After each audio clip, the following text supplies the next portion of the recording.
U.S. TPO Technical and Citizen Advisory Committee meetings. Would like to start with the Pledge of Allegiance.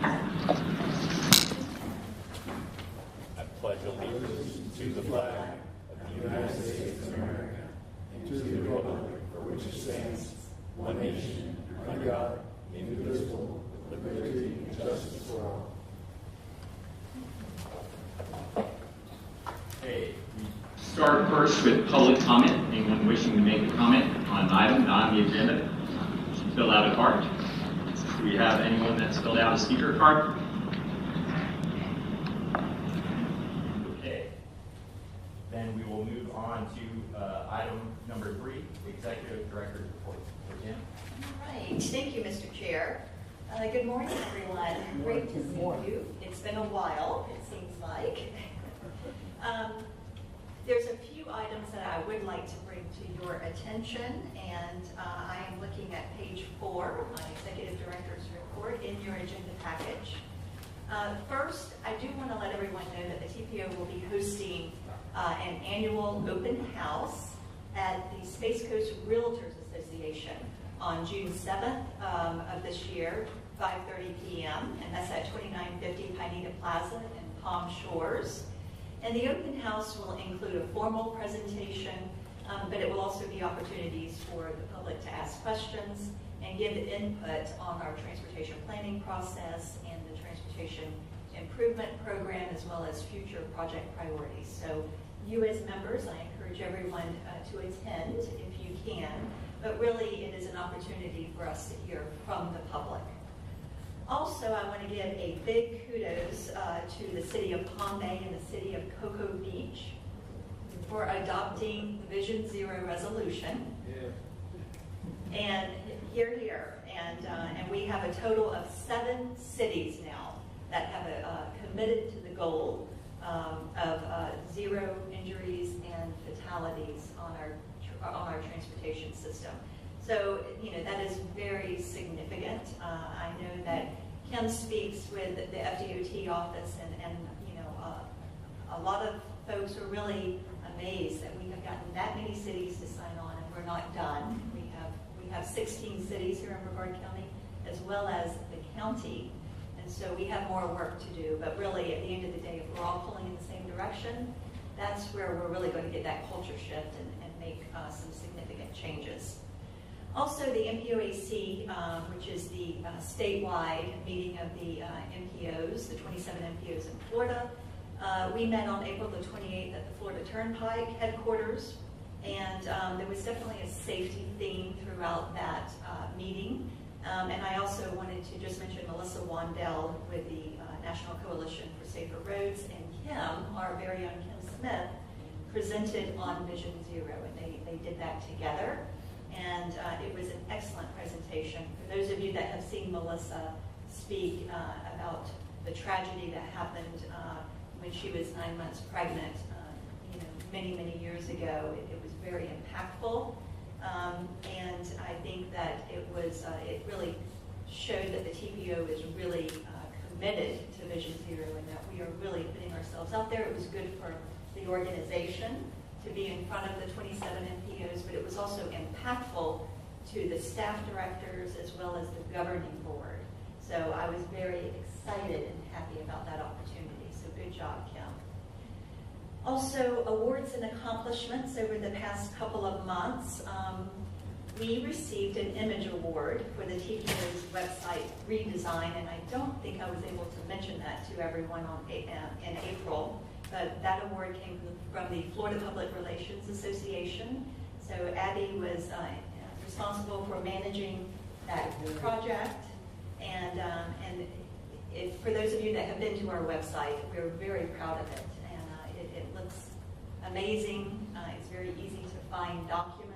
And that's what it's about. It's for the public, the citizens, and the members here to be able to find information and to promote public relations.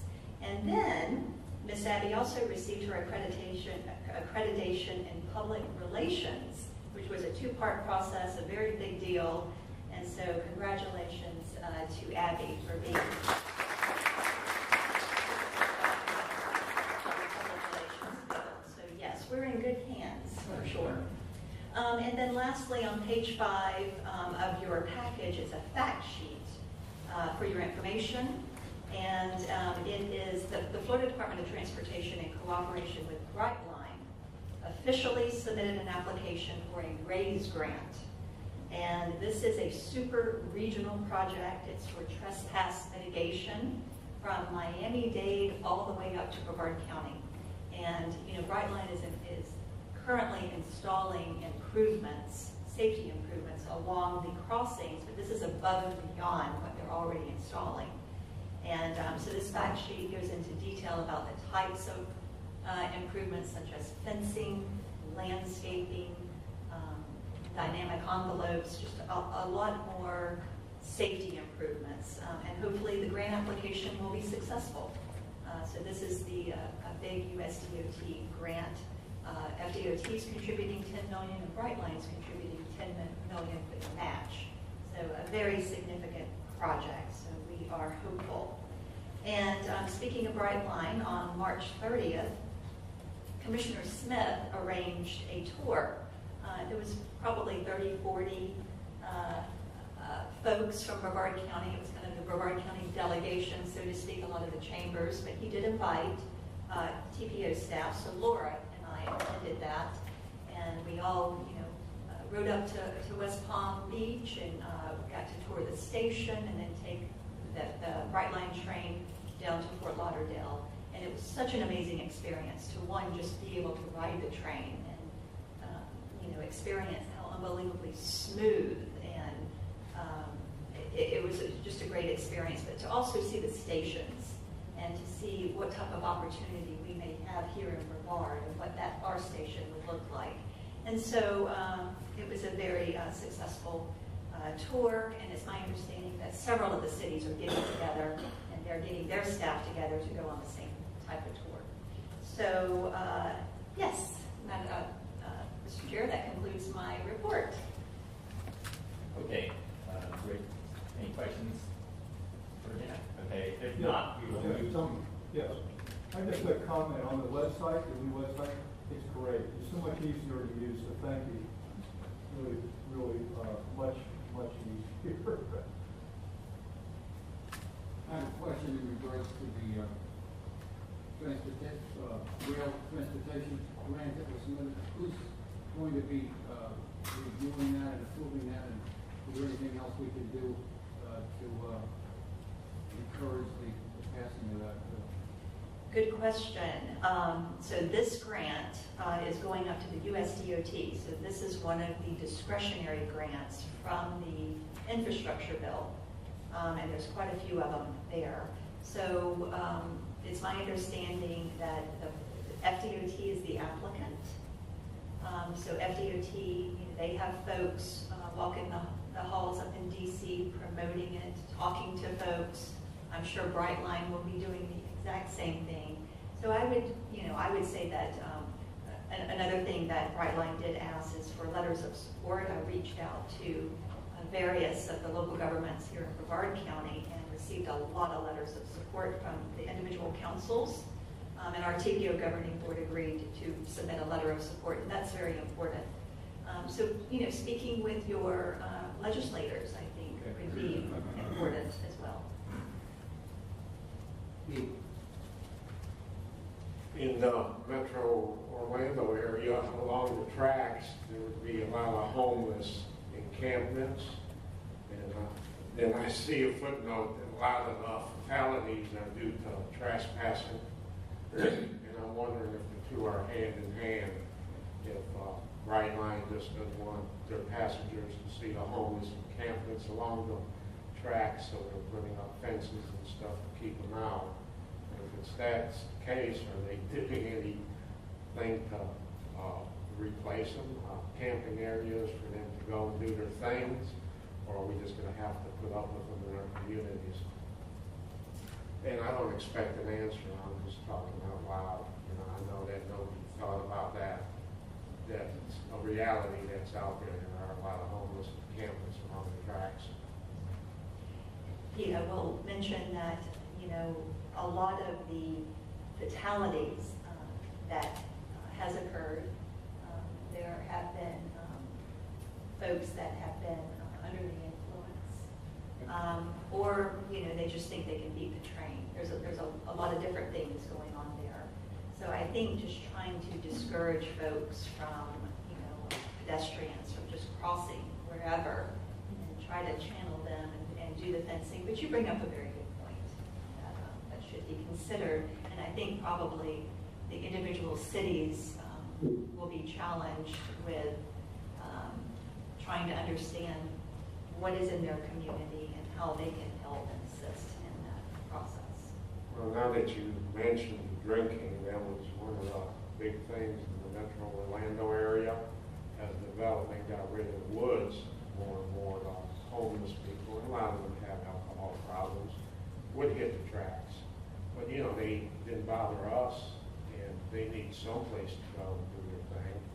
And with the Bright Line wants to close up the East Ford Railway, they are going to go someplace where they're going to go, and I'm sure nobody's even thought about it. It's just one of those things. All right. I think we're ready to move on to the consent agenda. It consists of 3 items. Item A is approval of the meeting minutes for the March 7th Technical Consistent Advisory Committee meetings. Item B, approval of work order 22-02K, 2021 State of the System. And C, adoption of resolution 2217 for an update for the Unified Planning Work Program. Move to accept. We have a motion from Tony. Oh, TAC first. TAC. Do I have a motion from TAC? Second. Motion from Liz, seconded by Frank. From the CAC, we have a motion from Tony. I'll and a second from that. Sandra. Any discussion? All in favor, say aye. All opposed? Next question. Right, under 7D, public engagement report, in the Atlantic is not in the Atlantic Beach, it's just in the Atlantic. Did you get that correction? It's on page 15. Thank you. Thank you, Sandra. Any other comments or corrections? Seeing none, all in favor, say aye. All opposed? Any discussion from the TAC? All in favor say aye. Aye. All opposed? Motion passes. On to item number 5. This is approval for transmittal of the draft fiscal year 23-27 bid. Okay. All right, so this is my item, and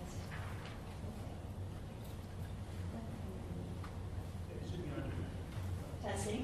Can you hear me? All right.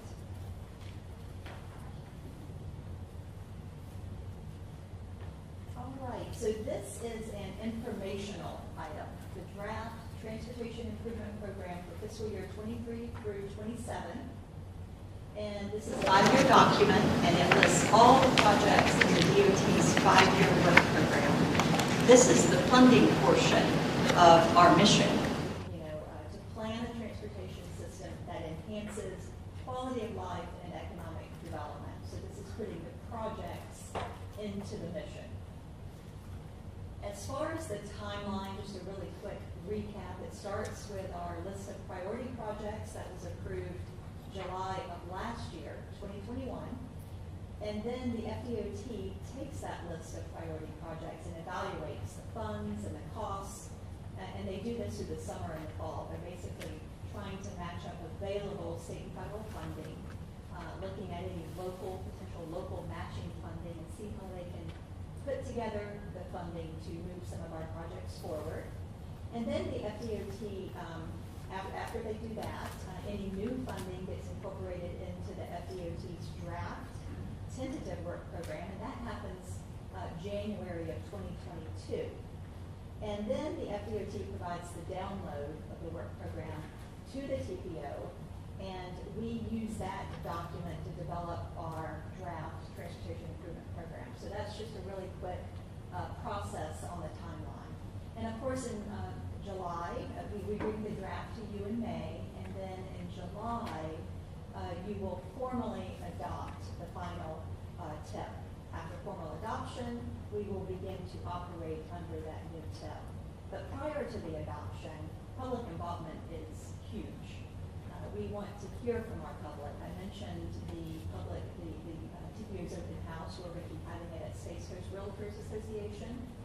We wanted to have it there because we really, we felt like we could get maybe a bigger audience. We're always looking for ways to pull people in so they can come in and start asking questions about where they see their community going, what type of projects they think is important. And so that's what it's really about. So you will have plenty of opportunity to kind of look over this document and for us to get input from the public. And so over $1 billion in state, federal, and local matching funding is included in this new draft tip. It's broken down by section here. So in the tip document, these are the individual sections. And we can make those sections anything we want. We actually combine space, sea, and rail into one group. The largest funding amounts, as you can see, is space, sea, and rail nodes, $527 million. And that also includes the local matching funds. That's a 50% match. So that is bringing in private funding for that infrastructure, space infrastructure into Brevard County, which is a huge economic development importance for our area. And then also maintenance is coming in second at $271 million. So we are preserving and maintaining our transportation system. And then a third is highway and bridge capacity at $84 million. So a few capacity highlights. Most of the SIS projects are here. We got 528 widening, the Ellis Road widening, construction funding $19.3 million in fiscal year 2026. That's partial funding. We have a little bit more to go. US 192 and Hollywood Boulevard capacity projects. That construction is scheduled for 2023. And the NASA Causeway Bridge, which we all know is under construction, and then Space Commerce Way will begin early 2023. A few other highlights is 17 resurfacing projects. There's quite a few new projects, and some of them are very large, like the 401 resurfacing, a large portion of 528, the eastern portion of 528. These are all very large resurfacing projects that the department still needs to maintain the transportation system. Yes, we have capacity projects coming up, but that's going to take a little bit longer. So it's important that they take care of the roadway. 3 bridge rehabilitation projects and 10 ITS projects, traffic signals, intelligent transportation system, the traffic management center is programmed on that section as well. And then we also, sidewalks and trails, 8 projects. These are some LAP projects, local agency program projects. We're mostly funded with federal money. Stone Magnet is a Safe Routes to School project, and the Melbourne Southwest Trail. Those are 2 City of Melbourne projects. Michigan Avenue and Aurora Street. These are the City of Cocoa projects that they have asked for federal funding through the TPO. We're put on the priority list. So these are very important projects for the community. And then we have our modal partners, which Spaceport, there's 4 projects on the Spaceport infrastructure list, but that totals $480 million with state and local matching funding. Transit, 5 projects, $23.6 million. Aviation, 24 projects. Seaport, 3 projects totaling $37.5, and 1 rail project for $9.5 million. So a lot of money coming in to Brevard County for our modal agencies, our modal partners, which is extremely important. It's who we are here. We're very unique here on the Space Coast. And then we also have our safety and complete street projects. We have a lighting project, on US 1, access management on 520 in Cocoa. There's also a complete street project on 520 through the one-way pairs in the Cocoa Village area. Clear Lake from 520 to 528, that is a big project that the DOT funded with stimulus funding. That is an area there in Cocoa that has had a lot of pedestrian injuries, and I'm not sure about fatalities, but it is an area that's been on our radar for a long time, and this is going to be, I think, a really big project to improve mobility in that area of Cocoa, which I'm really excited about. And then A1A from International Drive to Long Point, that is the intersection project that there's been discussion about a roundabout. That's what is being recommended through the alternative analysis, and currently there's lots of public involvement in trying to talk to the public, help them understand what that means, and try to get facts out there, but at the same time listen to what is important to the public as well. And so if you have any local projects in your area, and you happen to be the lead agency, such as Cocoa, and we talked a little bit about Cocoa and Melbourne, and there's other ones as well. You may want to make sure that these projects are included in your, your capital improvement program, just to kind of have it laid out there. And I'd encourage you to review the projects. We will be sending a formal email out, and I think a PDF.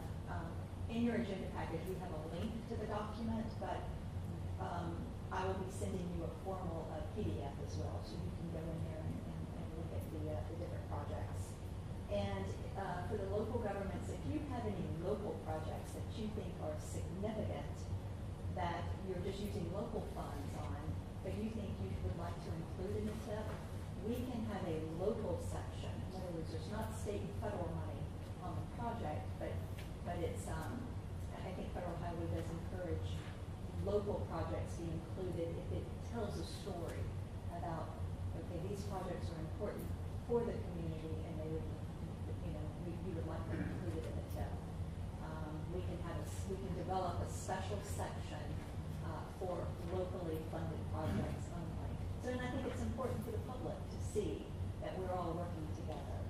So there's really no action item, but we are asking, I think, your approval just to transmit it. But happy to answer any questions. I have a question. Are any of the fiscal year 2023 projects subject to cancel? Are any of the fiscal year 2023 projects subject to cancellation at this point that you're aware of? Not that I'm aware of. Good, thank you. Hello, Georgiana. First, I'm going to apologize because I didn't have this copy, and usually I mark it up where I'm more in tune.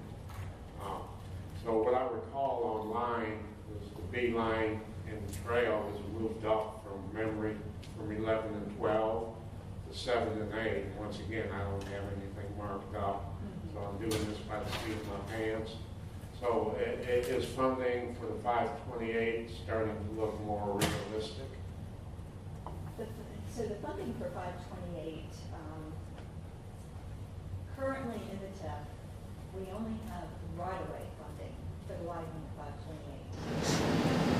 Before the DOT, the district submitted 528 as a potential grant, whether it be a mega grant or an infrastructure grant to central office to get it on their radar that perhaps this would be a project that could move forward as maybe a design build.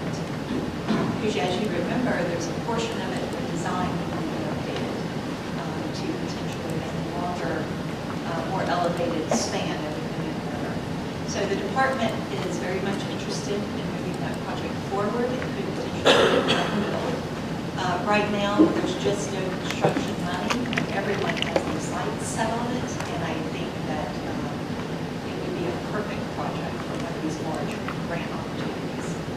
And you know the reason I'm asking is why is it showing up on a 5-year plan when funding is it's further on down the line. And I understand that it's a regional priority. Keeping it on the 5-year plan is a way of keeping the project on the frying pan. And is that the reason we're doing it, to keep it on the frying pan? Because it's very, very economically important for both the beaches and central Brevard County that this project happen. You're absolutely right. Critical project, high priority. 528, just like I-95, it's part of the strategic intermodal system. And some might say it's considered the backbone of Florida. So it's more than just a local roadway. It's regionally and statewide significance. So it is very, very important. And the trail that you mentioned, Pete, the construction funding for the Space Coast trails, the sections of that trail is pushed out to 2027. We were disappointed, I think it was last year, it got deleted, and then it got refunded, and now it's in 2027. So the funding is there, but it's definitely in the 5th year of the DOT work program. Thanks for the update on the trail, but living in North Brevard County, we got trails coming out to Yin Yang and more on the way. So we're not one to complain about lack of trails. The trail town, what to be proud of. Tony? Yeah, I'm not sure. Georgiana, some of what we were talking about earlier, what you brought up kind of last about specific municipalities and areas, could we maybe, when we have that joint meeting between the CDBG and TPO staff, to maybe help those targeted areas focus on some of those things that we were just talking about? Sure. Yes, I'm looking forward to moving that conversation forward. We can talk a lot about that. I think that would be easier than trying to reach out to find municipalities and separate, because those are areas that are looking, especially for public transportation. Sure. And, but I will say that when I'm talking about including projects in the TIP, this isn't a wish list.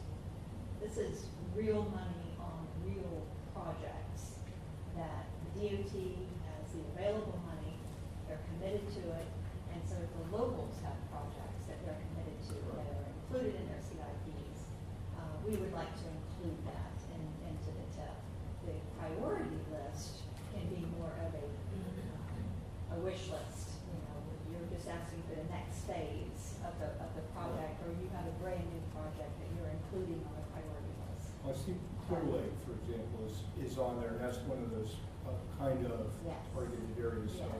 places like Mims and elsewhere, maybe jump into that at some Sure. point. Yes, love to have that Okay. conversation.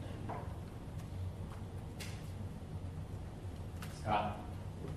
Is there a current forecast vote for the balance of the Ellis funding for construction? I know it's partially funded in the draft yet, but what's the forecast going forward?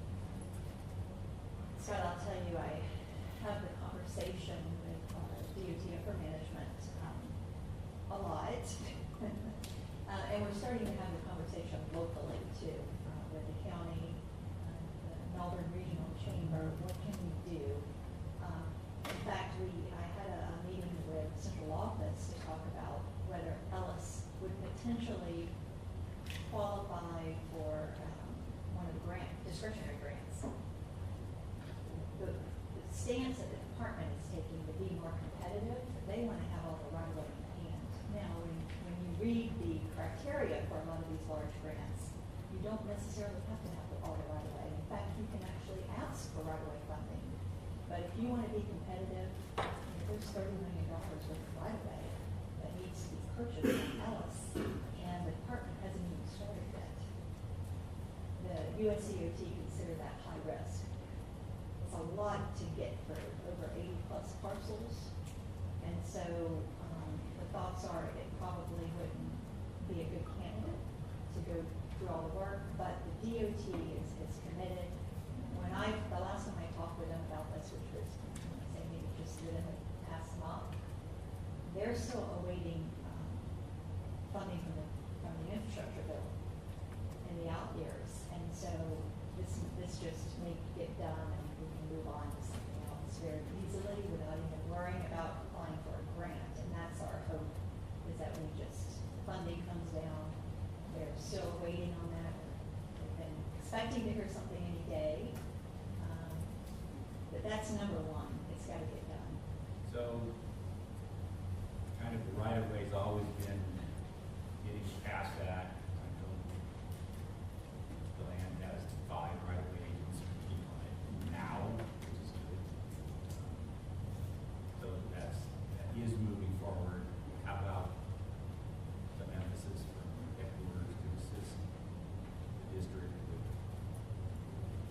people to move that forward as fast as the money allows?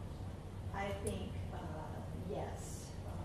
The good news, I think reaching out to central office is important. The good news, I think everyone is aware that Secretary Perdue, who was the DOT District 5 Secretary, is now the State Secretary. And so he knows all about Ellis.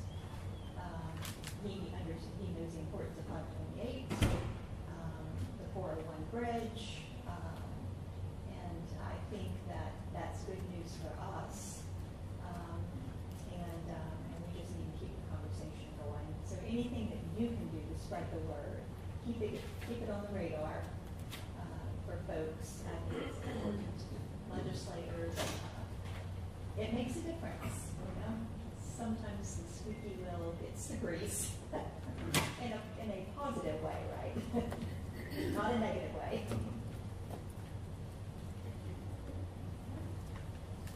Any additional questions or discussion?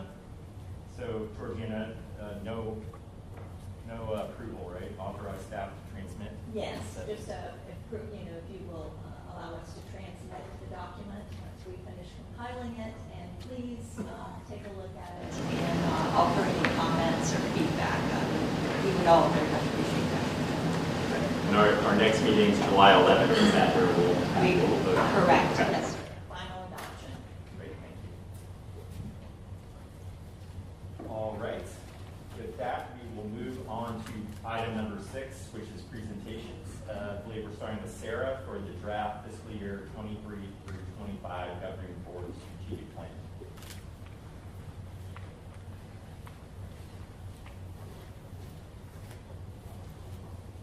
All right.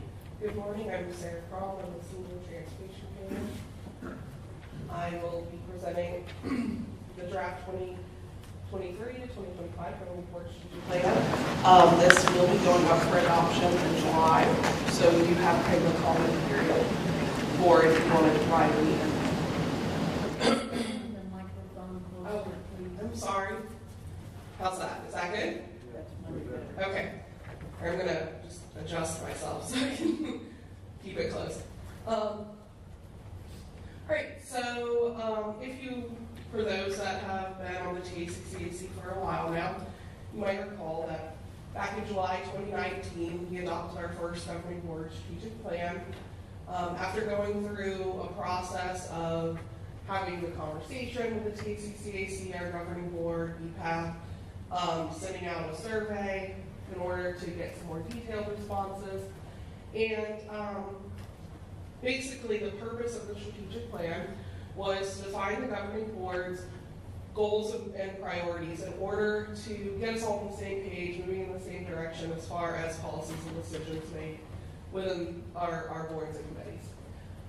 So we defined 5 emphasis areas for us to focus in on. They were safety, linking transportation, land use, sustainability and resiliency, innovation, and leadership.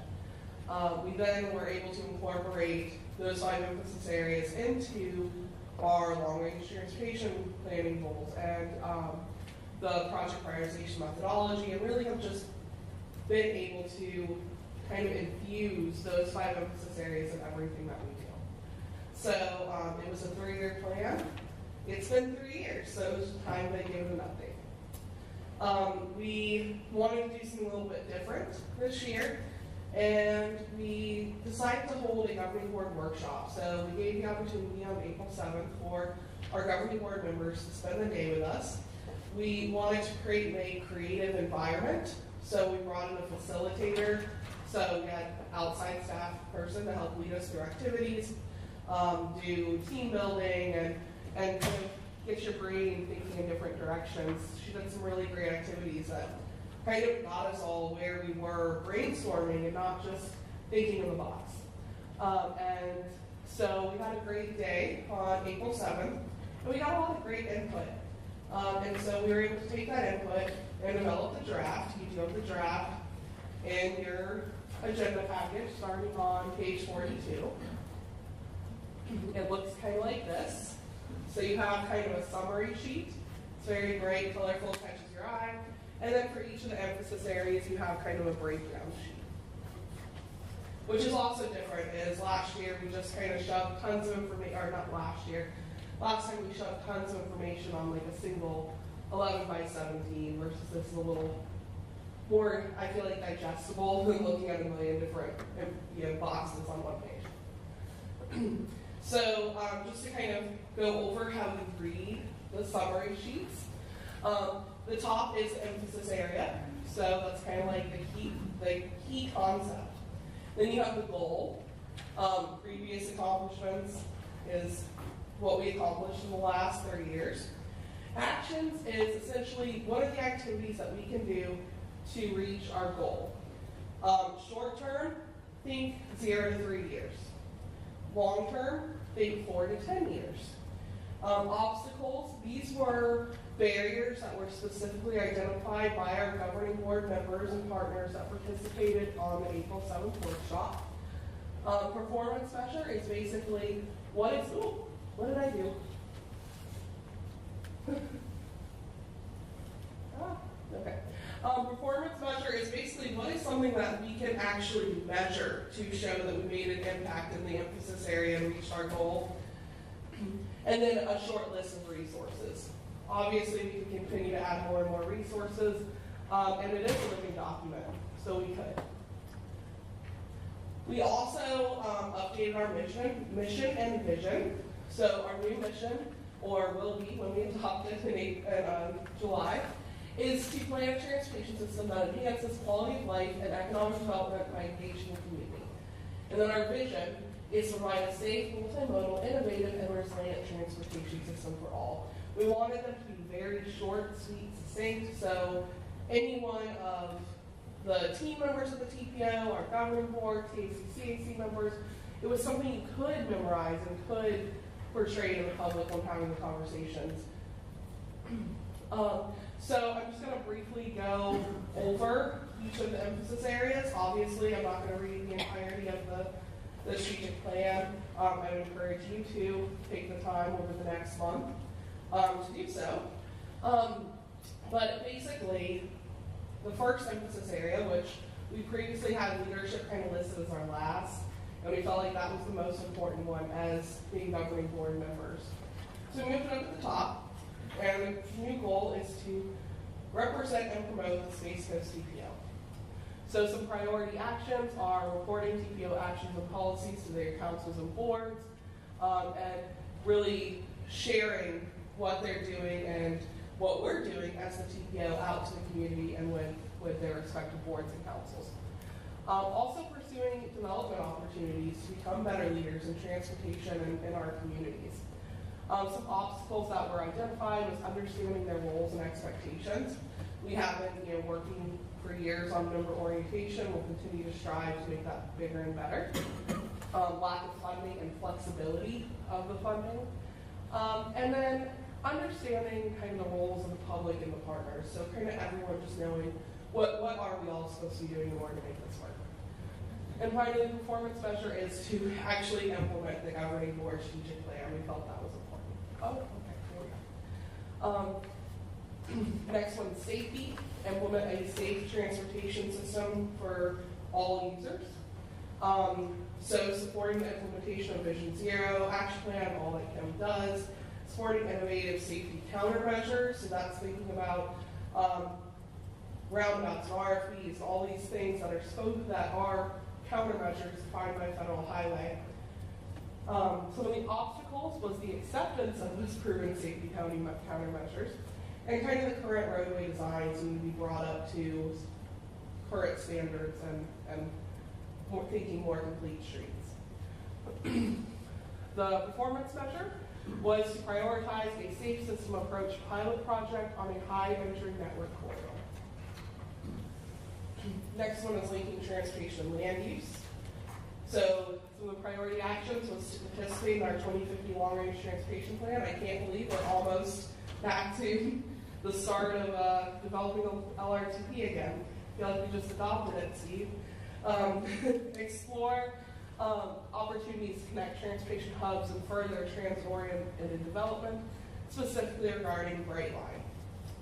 Some of the obstacles identified was lack of regional community vision, lack of easily accessible and user-friendly data systems, and lack of tools to analyze the impacts of land use decisions on transportation.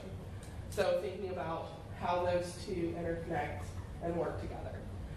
The performance measure was to adopt plans, projects, and programs that increase transportation choices. So ultimately thinking as our goal of how can we increase the transportation system in order to encompass more choices and more users.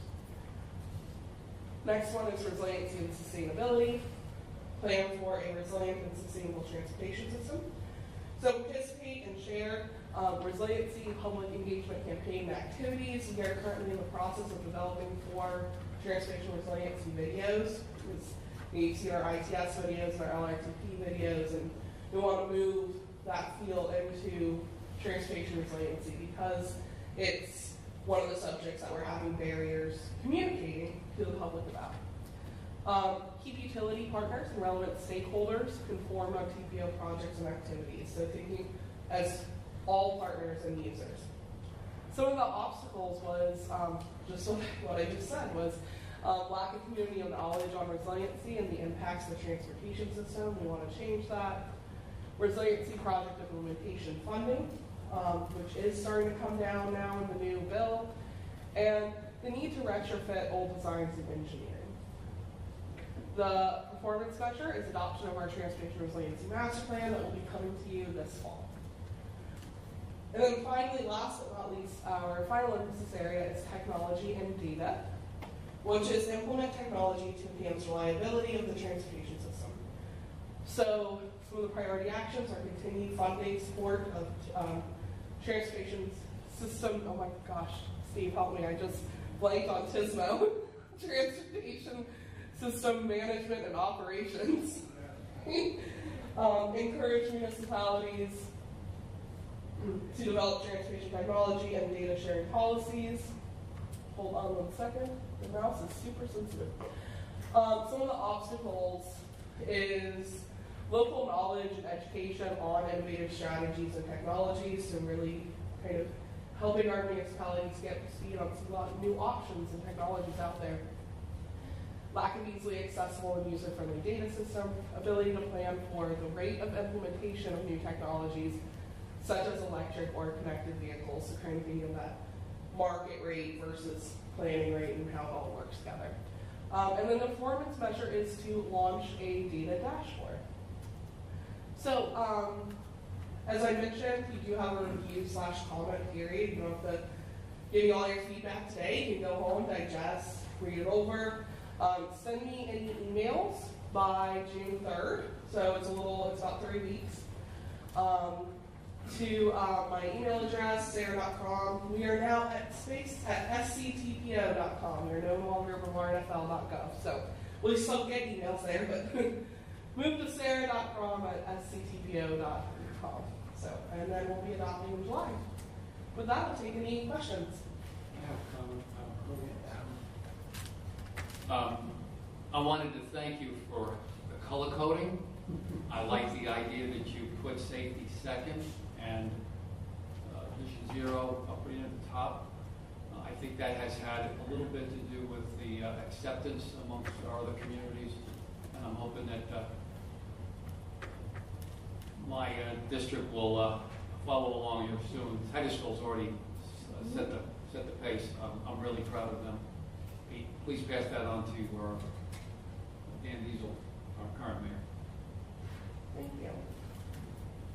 Mr. Chair, just want to give kudos to Sarah because she managed the Governing Board Strategic Plan project and working with the facilitator very closely, and she did an amazing job. But the coordination with the zoo, having our elected officials there, they all seem to relax, enjoy themselves, really, really start thinking outside the box about things, the different exercises that we completed, and we had a sloth that we could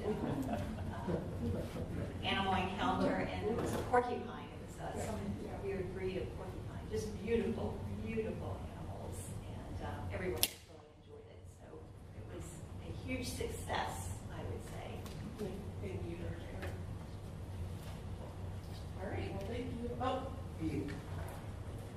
You didn't really think you were going to get out of here. I have a couple more agenda items. Well, first a comment on linking transportation and land use. You planners do an excellent job. I've seen enough future traffic circulation maps and comp plans to know that you dot your I's and you cross your T's. And then I was looking under obstacles, and you're not going to put this in, but I'm going to say it anyway. The number one obstacle to your well-laid plans, I call them elected officials. Now to move on to the second one, and this is just, we talked about this on trails, education, and safety, and I noticed that in the technical part, they promote school-age education. That's on the technical part. Now I get back to the safety, and when I was training young people to drive, it was no longer a requirement in high school to have an official driver education program. Is that still the way it is? I don't know. It's just a question. And then the second thing we talked about, when I was in elementary school, we were taught to stop, look, and listen before we crossed any street, and never to walk in front of traffic. And we also had basic bicycle rules. And this was a program in elementary school, not TPO volunteers showing up to help the kids along. And so my question is, do we have any programs like that in the curriculum in Brevard County? Because the right place to start teaching safety is in early elementary schools. This way, maybe, hopefully, we can keep a teenager from being a neon junkie and walking in front of traffic when they get older. Well, I can tell you Kim does a wonderful job, and I'm going to yield the floor to her to tell you more. So we don't have enough time today to talk about all the programs we do when we work with the school, but just basically your question about driver's ed that is done is separate. It is not in all the schools. I was talking to the person that organizes that for the school board. They are training over 500 students this coming summer in driver's ed, so I thought that was very encouraging that they have that many folks signed up. As far as your bike ped education, we have a very, very robust, and it's not volunteer. It's part of the budgeted process of the TPO. We get into over 20 to 25 schools a year with a PE-based curriculum for bike safety. We also do the Head Start program, which is 3- and 4-year-olds, and they're getting that first taste of pedestrian safety, that stop at the edge of the road and look both ways and flip across. So, and there's a whole bunch more that we do with the school boards. Yeah, Kim, my comment wasn't on the lack of what TPO does. I mean, you do an awful lot. My comment was that they have a strategic plan, Brevard County does. The TPO in Brevard County, they have a strategic plan in front of them. And I'm not talking about 500 kids getting proper driver education. I'm talking about every student in Brevard County. I'm not talking about a few hundred kids getting bicycle education training or how to cross streets. I'm talking about every elementary school in Brevard County. And you know, the TPO just doesn't have the resources. That should be on the school board, and it should be a countywide. And it's not like there's a lack of money anymore with property tax rates shooting up like a rocket. Elected officials should have plenty of cash on hand to get these programs implemented. And once again, I'm not criticizing the TPO. You guys have been going beyond call of duty to help out, but it's time to put the burden square on the backs of elected politicians and the school board, and let's get some of these safety programs back on a countywide level and not on a volunteer basis, but on a mandatory educational basis. You want to drive, you go through a curriculum of driver's education, and that's everybody in the county. And elementary school kids should learn how to walk safely and how to get around safely so they can carry those good, safe work habits throughout their adult lives. And that's where I'm coming at, because due to budget constraints, this stuff has been cut out and it needs to get put back in. And it's no bad reflection on you. You're doing a lot more than what's called for. Well, I do have to kind of stick up for our partner there at Brevard Schools at this point. It is in their wellness policy to do bicycle and pedestrian education. And the schools do report every year they poll them that they are doing it. So not everybody is getting it from what the TPO is doing. That's just part of what, but it is built into the standards for the state of Florida, and they are required to do it. And Brevard Schools holds, but I think that culture was certainly furthered by the Space Coast TPO and the program that we've done with the school board now for 25 plus years, even before I came to work here at the driver's ed. I agree with you. I wish everybody had it, but I can't do anything about that one. Well, no, and we're not asking you to. It's a matter of getting it in front of the TPO council and put it in education, put it in their safety. And, you know, it can even be highlighted, driver's education, elementary school, safety education. It's a lot more than just what you can do. And if somebody's going to tell me this is so, show me a policy. And if you show me a policy, I'll believe it. And, you know, when I see the elementary school kids coming back, stop, look, and listen, paste it on their door, then I know they're getting feedback. I don't see none of that. I don't see a policy. I see the work you're doing. I'll share the Brevard Public Schools wellness policy with you that shows where it is institutionalized in what the Brevard Public Schools do. It says, could you bring that back to the next meeting and maybe put it on the agenda? Just, I'm interested too. I'm curious how it's working or not working. And if need be, I think what I'm hearing from Pete is, you know, if there are some holes there, you know, we're talking about Vision Zero and all the safety and all the problems we've got, whether it's on the beaches or the county. We know how bad we are on pedestrian and bike safety. We're working on it, trying to fix it, but we know the numbers. And we want to make sure there's no holes. And if we need to, let's hold a big banner up in front of the TPO and the electeds to say, let's maybe work on this a little bit more and help you do your job even better. Because we know how hard you're working on it. And if there's no holes, hallelujah. I can sit down with Georgiana and Laura and we can figure out what that looks like and see if maybe even we have Rachel Winston come in. Yeah, and also we have a leadership, Vision Zero leadership meeting tomorrow. Maybe this is something we can actually bring up with them as well. Thank you. Yeah, and Tony, I did see Kim's work in progress. There were elementary school kids on bicycles going down the trail, and they were learning the correct trail etiquette, how to use bicycles. That was their program. They were providing the helmets, the bicycles, and the education. That was the only time I've seen it was through the TPOs. And then all I've ever heard is the TPO going out, passing out bicycles. And I know elementary school kids, and I don't hear it back from them. And, you know, I don't see the good habits. And the driver's ed, well, I know how that is too. So thanks a lot for your input on this too, because it's too important just to let slide. Okay. Thank you. Told you weren't getting off easy. No additional questions. We'll move on to the next item, the next presentation. 6B, Privacy, Security, and Technology. Stephen and Jeremy Gilmore from Department of Transportation. Thank you, Mr. Chair. Good morning, everybody. Stephen Boxtel, DPO.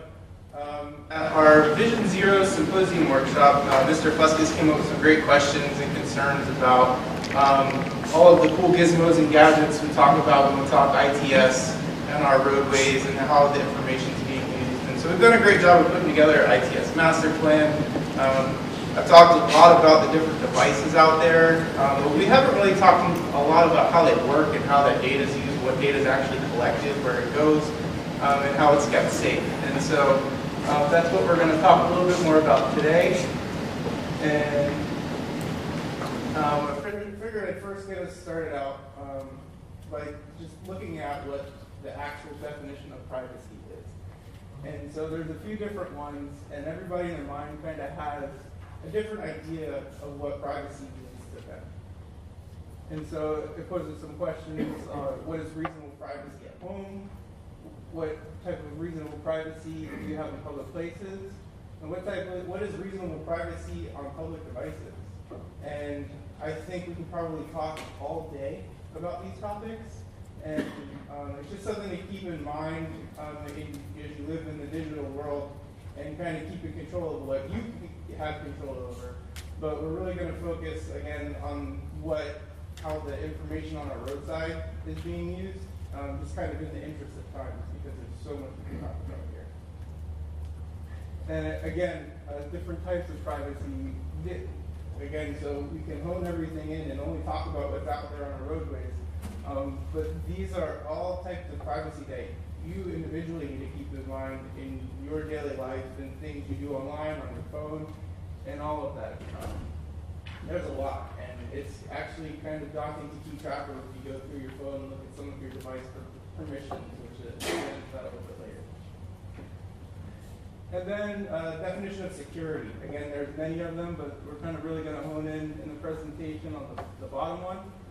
The things that DOT and our local agencies do to keep all of our devices on the roadside safe and secure against attack. And so DOT and our local agencies that maintain everything, they're tasked with keeping everything safe and secure.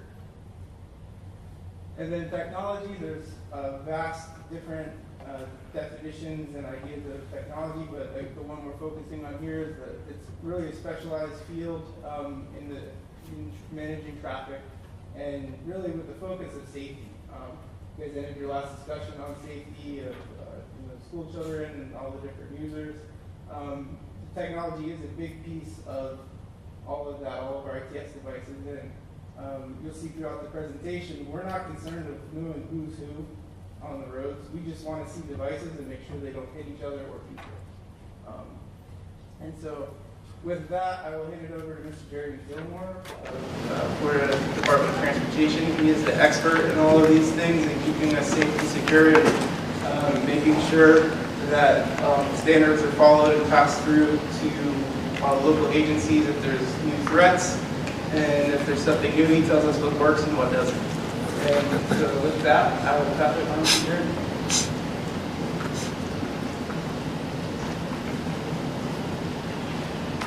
Good morning. Thank you all for the opportunity to go ahead and talk with you today. As you said, I am Jeremy Gilmore, Board Department of Transportation. Some of the things he talked about was the passing on of information. The great thing is the state of Florida does get information from the federal level about threats and risks. This will probably help too. All right, is that much better? Closer to the mic. A little closer? All right. Okay, here we go. That's better. All right. So what I was saying was that I am Jeremy Gilmore. I'm the Florida Department of Transportation. As a state agency, we get information actually from the federal level about threats and risks that are present. We do go ahead and share those with our counties and cities within our area to let them know and make sure that we are trying to take active action in order to try to protect our privacy. With that, we all are aware of the Florida Sunshine Laws. So this is interesting because quite a bit of the data we collect does not include PII, that's not public, the personally identifiable information. And as such, most of the data that we actually have is actually able to be passed on to you. If you were interested in seeing what it is that we do have, you can do a public records request. We can go ahead and show it to you. You can see for yourself exactly what we've got. There are very few exceptions to that. Most of those have to do with security implementations of things like trying to protect bridges and infrastructure, where that information obviously is privileged. When we start looking at the goals of transportation agencies, and Stephen touched on this, I think it's really important. What we're really trying to look at is safety and mobility. In order to understand safety and mobility, we need to know that there's a car there. We don't need to know who's in the car. We don't need to know exactly what kind of car it is. So when we start gathering information, what we go ahead and do is we try to often just identify the base level of information that we need in order to be able to make a good decision. If we know what the average travel speeds are on roadways, we know how to react. We don't need to know anything about the person that's inside that vehicle. We don't need to know the specifics about the vehicle. So most of the steps in which you'll see that kind of follows up here is ways in which we have identified use cases and how we are best to utilize data so that we can avoid ever having that person identifiable information from the get-go. And we try to go ahead and strip this off as as close to the edge as possible, so even the devices themselves don't find them, which actually simplifies the disposal of those devices. Otherwise, the state of Florida does have guidance on how we are to destroy hard drives, how we are to destroy actually printers, believe it or not. They actually store information on their files that might have personally identifiable information. So we have to make sure that we're getting rid of them in a way that goes ahead and again protects the identity of anyone who we might have for that short period of time, which is the exception rather than the rule. We also are trying to make sure that what we're doing is handling things in the most cost-effective means possible. And quite honestly, aggregating data, going ahead and getting rid of personally identifiable information at the edge is more effective in terms of having a smaller payload and being able to move that data in a way that's more efficient. So it actually helps us out from a cost perspective and an efficiency perspective, not just from a privacy perspective. So privacy versus security. It's important to understand the difference between these two. Privacy is about you. So it's understanding that the idea of me understanding who you particularly are. When we start talking about security, what we're talking about here is that we do have folks that are bad actors that are trying to go ahead and get us to make faulty decisions. I think that we all heard prior to the Super Bowl kind of what happened there with when we had some foreign states that were trying to put bad information into the system, increase the amount of chlorine that was actually going into the water supply.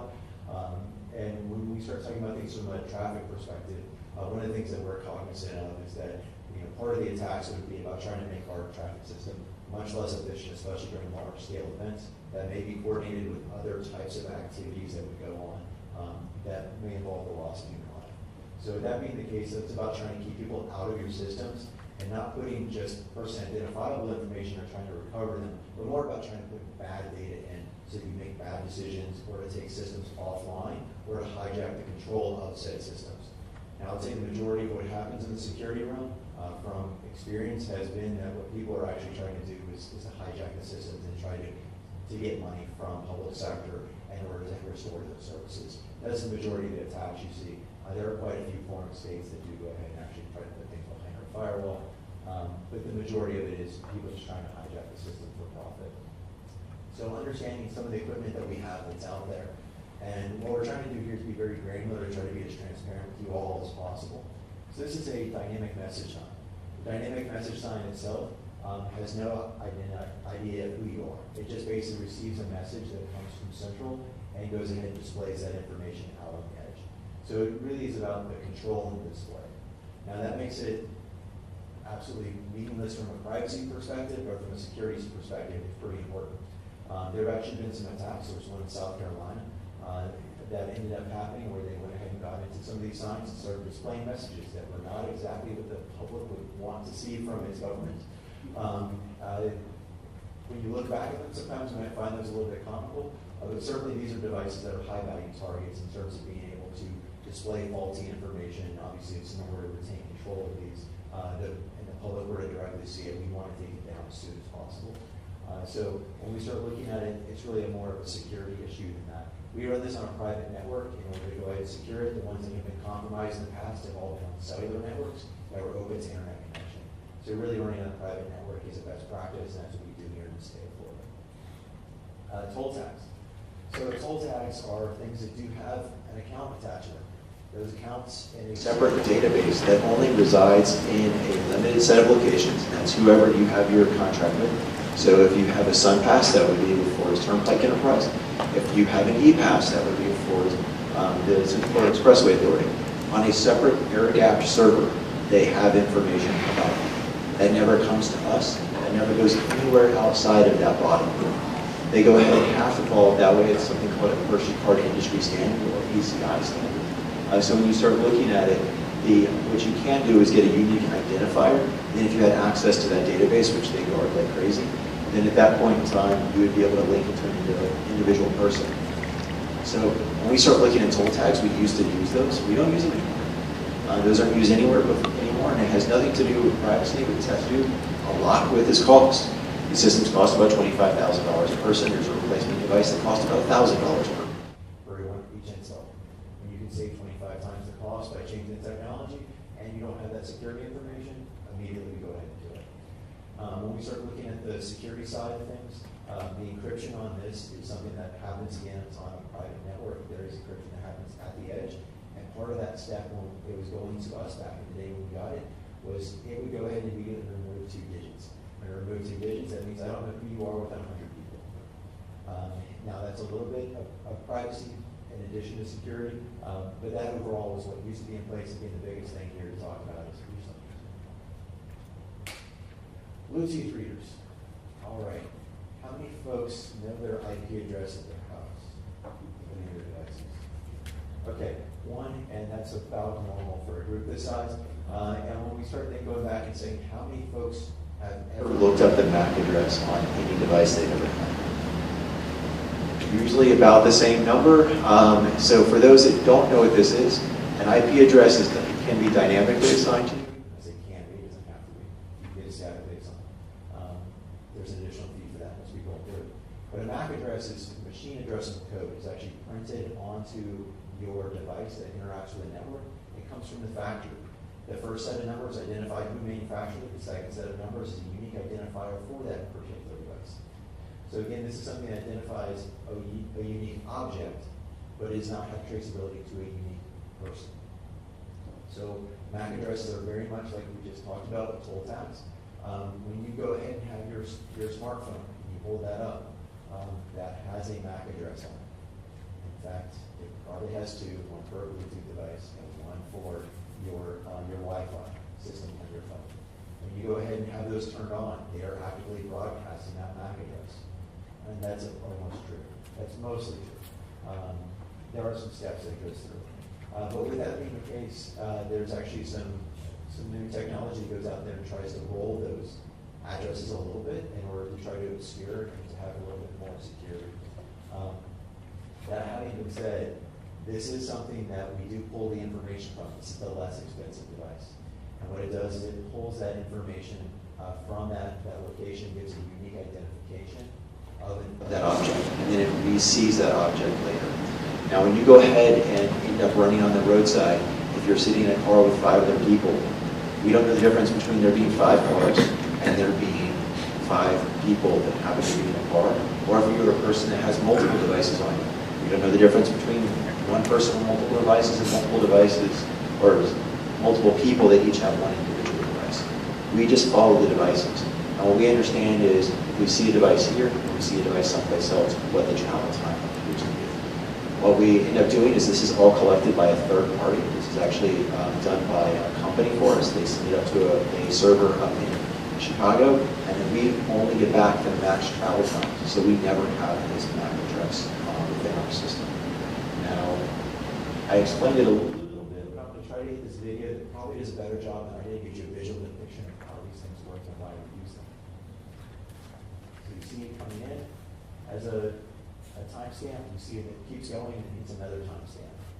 We subtract those 2 things, and between knowing the difference between the time we saw you at one point and the time we see you at the second point, it tells us how long it took to get there. The unique identifier in this case is that MAC address. Again, it's sent to a server that is up in Chicago. That server then goes through it, matches the 2 of them together, and then it tells us what the actual time is. We also get an idea about where you started and where you started your trip and where you ended your trip. Now we don't know this from your house. We only know this where we have devices. So we get this at a very aggregate level. So we can tell if at this intersection, that car that went ahead and turned left, about whether it actually had turned or continued to go straight. We use this based on a percentage of turns so that we can better optimize traffic signals. When we go ahead and look at normal road vehicle information about trying to understand travel time between 2 points, that again is talking to us about efficiency of the travel system. This is the most accurate way to understand travel time information and understand the performance of our system. See here. Here's 2 other devices that are called a microwave vehicle detection sensor, which is the thing that's on the top right, and a closed circuit television, which is the thing that's on the bottom right. From a privacy side, neither one of them has any idea who you are. They don't have anything to uniquely identify you. The top one goes out there and actually sends out an electromagnetic wave that happens to be in the microwave spectrum. Don't worry, it's not enough to cook anything. It's not enough, you can put it right next to you.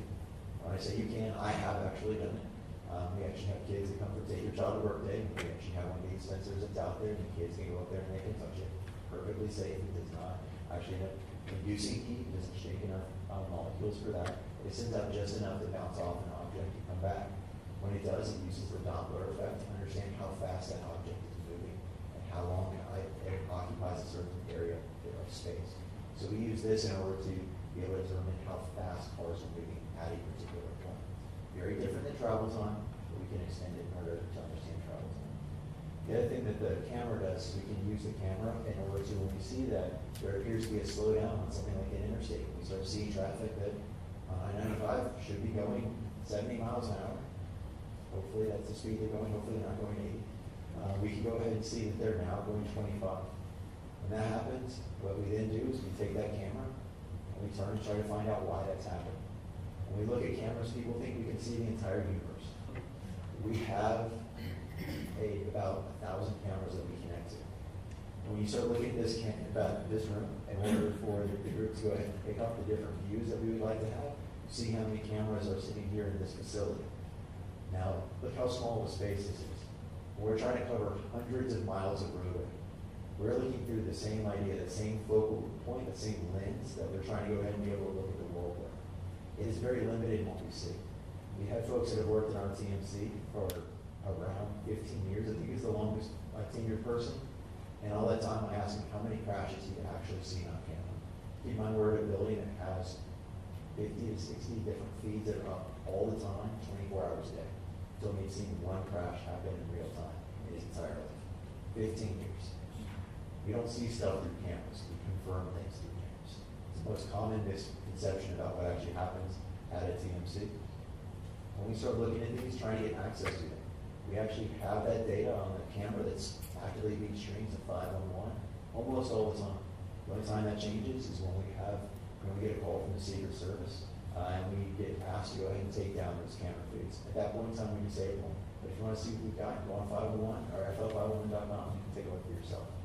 It also has up there the travel time information of how fast people are going. That's from those NVDS. So you can see the same data. We actively go ahead and share this information and prevent people from injecting bad data into this. It's kind of hard to inject bad data into camera feeds. But when you go ahead and look at NVDS themselves, they are also on a private network. We do have some of these that are on cellular connections. We actually run these through something called an VPN. It's equivalent to a private network, but it's provided through a third party. In this case, we end up buying ours through, we consider AT&T. So AT&T sends up our segregated set of traffic. So nobody else other than us can touch it. This is a traffic signal. Traffic signals have a certain information that comes into them. When you look on the road, you'll see a loop in the ground. When you drive over it, it says, hey, somebody's here. And it sends it to the controller. It has no idea who that person is. It just has the ability to sense that there's something that passed over a line and it sends the information in. So data is completely anonymized. When we start looking at the security side of things, other systems have really unique ways in which they communicate. Traffic signals are all standardized in the way they communicate. When you look at trying to log into other devices, they have passwords. Those passwords are complex. We don't have that same thing that actually happens on traffic signals. So traffic signals, the biggest thing about them is that they're isolated from everything else in the world. This is really important. It follows that same VPN or that private physical network from everyone else. And you start looking at what is the point that keeps me up late at night more than anything else, it's this. So when you start looking at traffic signals, that's why when we start talking about the communication that we have with many of our local agencies, it really centers around the networks that control these things and making sure that nobody can get in. Because once you can get in, there's some things you can't. So this is probably the least secure mobile devices that we have within our system, and obviously the ones that have a huge footprint on our website. FL501.com, a lot of this has to do with whether or not you register. So it does have PII attached to it, but if you register, that's completely an option. If you do, there are additional pieces of information. You can get warnings about if your trip looks like it's going to be less efficient. So you get emails. What you're looking at here is the exchange between convenience and the potential of increasing your footprint out on the web. So that's a choice that each one of us needs to make about what it is that we're willing to go ahead and share from our individualized systems and whether or not we want to have that personal data that's out there. Now, I can tell you that when you start looking at the database behind it and securing it, it runs through an internet connection. It is located behind a firewall. The firewall is actually in my building. So we go ahead and certainly keep it up to date, patches, follow all of the best national security guidelines for it. It does use HTTPS encryption. I can talk to you more about what that is, but it does include PII. So this is just something to know about. This is something that everybody has to weigh their own risk reward about whether or not they make that decision. As Stephen talked about, there's nothing perfectly secure, and we all do that every day with our phones and with other devices. We think your commute is similar. It goes ahead and uses SSL encryption. SSL encryption, again, is the same thing that's used for and HTTPS, by the way, are the same thing you use for like internet banking. When you start looking at this is about trying to match trips, so it just have to know who you are. It also has to know who someone else is. And then implicitly, when things are close together, it tries to match those two together, and then it shares information about you to that other person. So again, when you start talking about this from a privacy side, it does have PII. It does follow best practices for encryption. However, again, this is something that's elective. You can choose to not share your information, or you can choose to go ahead and keep it on there. Now, once you share it, is it there forever? Absolutely not. When you stop using the platform after 90 days, believe it or not, we actually delete your personal data. We don't do that out of an abundance of security concerns. We do that out of efficiency. What ends up happening is a lot of times we try to match trips. And there's people who haven't used that data in 90 days. We end up matching trips with people who are no longer using the service, and they can't actually enjoy the benefit of actually having a shared ride.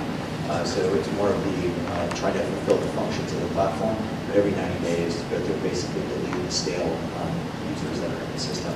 And once we delete them, all their information is gone forever. There is no backup which generated this data. We start looking at security, again, it's secured by SSL. It's the same thing as used for your internet banking service. Connected vehicle. Can you get a little closer to the mic, please? Oh, I'm so sorry. Okay, I apologize. I'm terrible. I feel like I'm like this thing or something. When we start talking about connected vehicle, what's going on here is connected vehicle. If you hear about it, I know this is the one that scares everybody. This is the one where there's been the greatest investment in terms of trying to make sure it's both safe and secure. So when you look at what's happened here, the objects that are shared with infrastructure are similar like a MAC address, except for they reset every 20 minutes. Meaning that it has a unique identifier, that unique identifier is rolling. This is something that Apple has talked about doing in order to try to go ahead and make your Wi-Fi and your Bluetooth more secure on your phone, so that when you're in a Target or a Walmart, they can't trace you, which they actually do. You didn't know that. But this is something that's already in place with Connected Vehicle. It's already present, it's already done. So it actually is a step above the security that you get out of your Wi-Fi and your Bluetooth that are on your smartphone right now. The other thing that it does is it goes in, it's a lot of packets that don't have personal identifiable information in them. So there's things called a SPAT message that tells you what the traffic signal is doing. It has nothing to do with it. It just says this is what's going on with the traffic signal. It works in conjunction with something called a map message. Map message is what it sounds like. It's a map of an intersection. It takes those two pieces of information and then it makes a decision about what to kind of do next. On your phone, or on whatever device. It's that information, not actually on the roadside side. On the roadside, there are some things we can't do with it. There's also something that's called a 10 message. That's an alert. It's onto a geofenced area. It doesn't really care who you are. If you're in that geofenced area, it sends that alert to you. So again, nothing is personal about you. When you look at a personal safety message, that sounds personal, doesn't it? It says you're a pedestrian. It says you're a bicyclist. It doesn't say who you are. And what it's trying to do is says, here's your location, this person's on a bike, this is the person, and they're walking.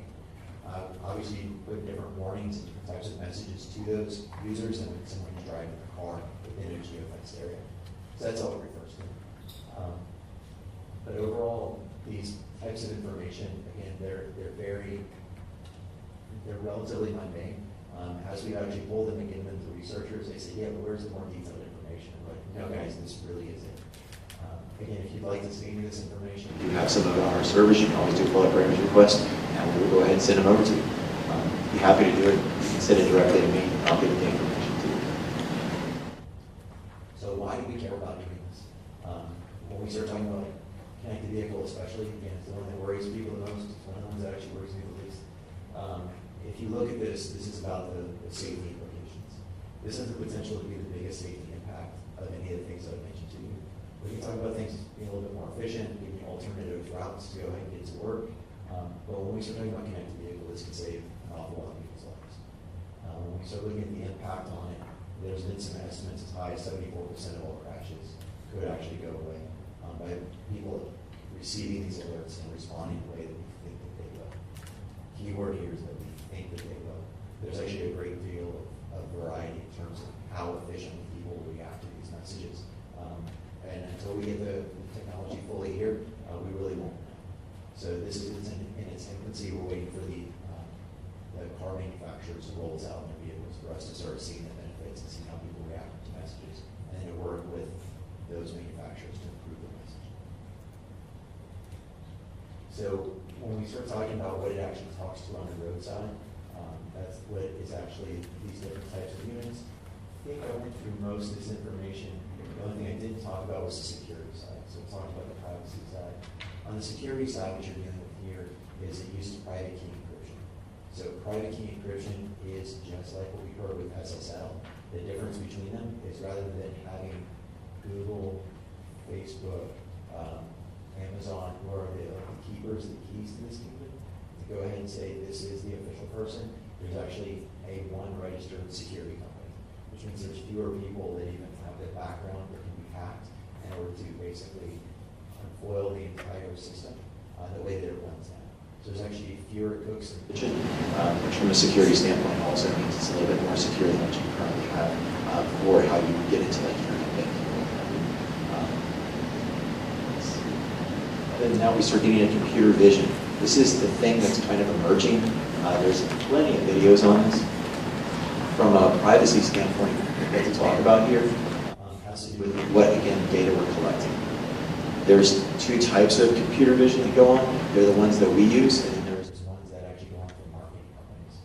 So the one that we use is this box that you see here. It's called a bounding box. It says this is a pedestrian, this is a bicyclist, this is a car, and this is the location of it. That's what we use it for. That's all it sees. We don't zoom in super tight.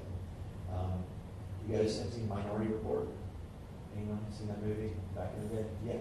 Do you remember if he got new eyes and he showed up to go ahead and look at that billboard and recognized who he was? That's not a joke. When you look at it right now, there are companies that go through and they recognize your race, sex, sexual orientation, approximate age, and they're ridiculously accurate. I went with a friend. We went ahead and were looking at some of these companies and what they could do. We went ahead and looked into the camera, and it went and reported back to us about what it thought we were. 100% right on me. It was Dimitri's, by the way. He gave me a high five because it said he was 5 years younger than what he actually was. He was pretty excited about the technology. He thought it worked great. But when you start looking at it, that's coming up really in the marketing side of the world. They're putting it in big cities, and that's where they're really doing it. So when you start looking at it, we have no interest in that kind of level of specificity. We can't do it with our cameras. They don't have enough pixels in order to be able to capture that data. We're doing it all based on your face. We don't point things at the facial level and we point them sideways. We have them up high. They don't work once you have any kind of shadowing, any of those kind of effects. If you're wearing a hat, it's done. It doesn't know how to work very well. So that's something to know that's out there. Route mode choice, this is actually something we just stood up. This is helping people to look at trip choices. This actually goes ahead and does have PII. It asks you to register with it. For this one, this is the newest platform the department has been working on. So we actually adopted the newest in privacy standards. So there's not one in the United States. So we went to the GDPR. For those that don't know what that is, that's the European standard for privacy. So this is about the right to be forgotten, if you've ever heard of it, about how you go ahead and set up your databases and how you store information. So it is the law of the land over there. We don't have to follow it here in the U.S., but we chose to because it was the most restrictive from a privacy standpoint that we could find while still having user accounts. So that's what we went ahead and did when we went ahead and set it up. From a hosting standpoint, from a security, it uses VPN tunnels. So VPN tunnels are those SSL type of connection we talked about earlier, and it is all on AWS.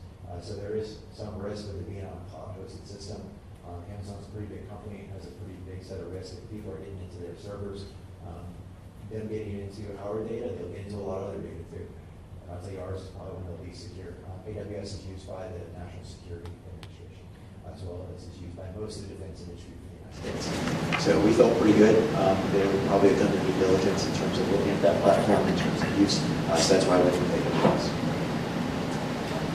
So when we start looking at things that we're doing in order to, when I mentioned to you about one of our biggest things from a security standpoint, it's about protecting access. If people can get behind and into our private network, we are stuck out.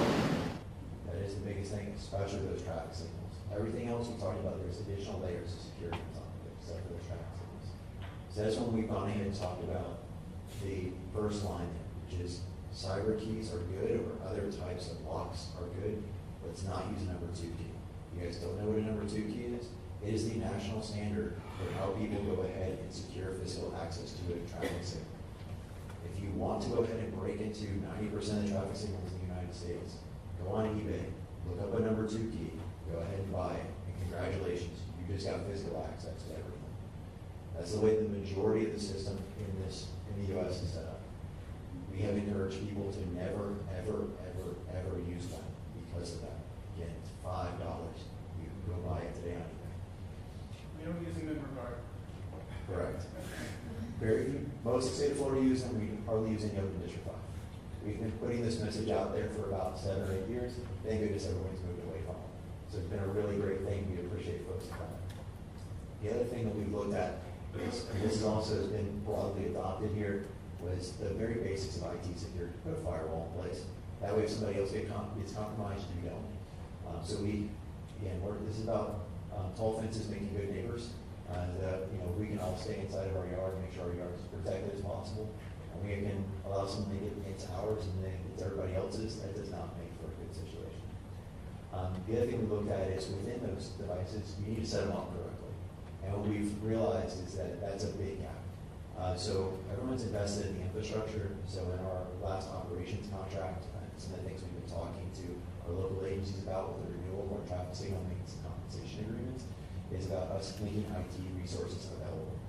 One of the things that we're looking to do is to say, if you don't feel comfortable setting up your own firewall, you can ask us to do it. We'd be happy to do it for you. Obviously, we've got some experience doing it. We've got specialized personnel that see what they do. So we can go ahead and make sure it's there. We also do pen tests in order to make sure that firewalls are set up correctly. One of the biggest things in compromise is you find over 80% of cases are from in-house resources. When you start looking at things that you need to do, it's very basic education. When we talk to local agencies, everyone has had one of these trainings that their IT puts on. We try to tell them, make sure people understand it's real. If you go see a jump drive and it's outside, or sitting in the lobby, never, ever, ever plug that into a PC. Phishing scams. You can avoid those two things. When you go to reset your password, make sure you're actually on the website that you're trying to reset the password for. These are all things that are the most common methods that people use in order to go ahead and compromise systems. These are probably the highest risk reasons or highest risk elements of anything that we're seeing. So get basic IT infrastructure. I know it sounds boring, and it's like everybody does this. It is still the way in which most systems are compromised. The other thing that we look at is there's something called misbehavior detection, which we are investing resources in to go ahead and see if that has any kind of legs to it. So we actually have a contract we're working with now in order to see if we can figure that out to do a little bit more. When we start looking at the other thing we have on this is recovery. We talk about people being taken hostage, ourselves and that stuff in Colorado that did take place. The city went ahead and did end up paying the ransom. Having the ability to have backups that are not compromised, the ability to shut down your full operating system and revert to one of those backups is also a best practice. It's something that we have in place within FDOT. We're now trying to work with our local agencies. That'll be kind of the next effort that we push forward with, is the recoverability. So if you were compromised, if there was a ransomware attack, that you could go ahead and stand up your systems. We just haven't gotten there yet. We're dealing with the higher risk, higher probability type of events first. When we start looking at some precautions, again, is the idea of when you look at any kind of remote connections, that's always a challenge. Whenever you're getting into new hardware, also a challenge. So things to always be mindful of is to make sure that you're keeping an eye on equipment, keeping your software up to date if you're going to do firmware revisions. These are the same things that would be best practice at home. If anybody is still running Windows 98 second edition like I am, it's fully air gapped, nothing can get to it, it can't be updated, just like some games, and they don't run on the new versions of Microsoft. You know, if you're like running Windows 7, obviously that's no longer supported. So getting off of unsupported software is a big thing overall. And what you would be surprised at is when you buy the newer systems, how often they still are running outdated legacy operating systems. So that's what we try to do. As Steve mentioned, we try to vet things from an FDOT standpoint and inform local agencies when there's things out there they may not want to buy, so that they go ahead and understand the risks associated with it, and if there's unsupported software. The biggest thing you can do is start to develop a culture, and a culture really starts with everyone has responsibility. It's not the IT staff's responsibility to keep you safe and secure. It's about that it's everyone's responsibility to go ahead and not click on that phishing email, to not go ahead and plug in a device that's foreign to them onto the system. So that's something that from each and every one of us that we need to do. And that's also a good practice at home, is that we need to understand this is about personal responsibility as much as anything else. All right. I'll pass it back over to Stephen to go ahead and talk again about some of the things that you may want to consider in your personal everyday life and how to make it a little bit more safe and secure. Thanks, Jeremy. And I know this is a lot, but as it started out at the beginning, it's a very complex, deep subject, and we wanted to give you all as much information as possible that we felt was applicable to, again, to the roadways. But I did think it would be a bit remiss if we didn't talk about a little bit of what is in our pockets.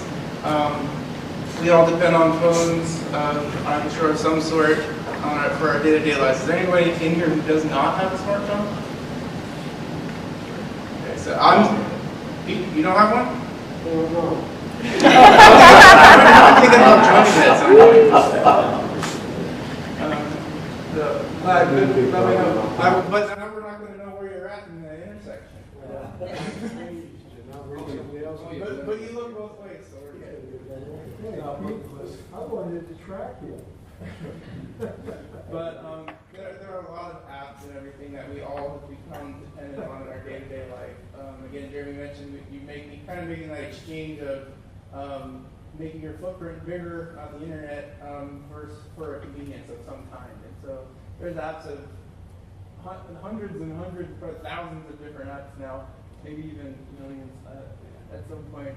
But most common, I think everybody's become very used to having the GPS on their phone. You don't have to look where you're going anymore because your phone knows where you're going to go for you, right?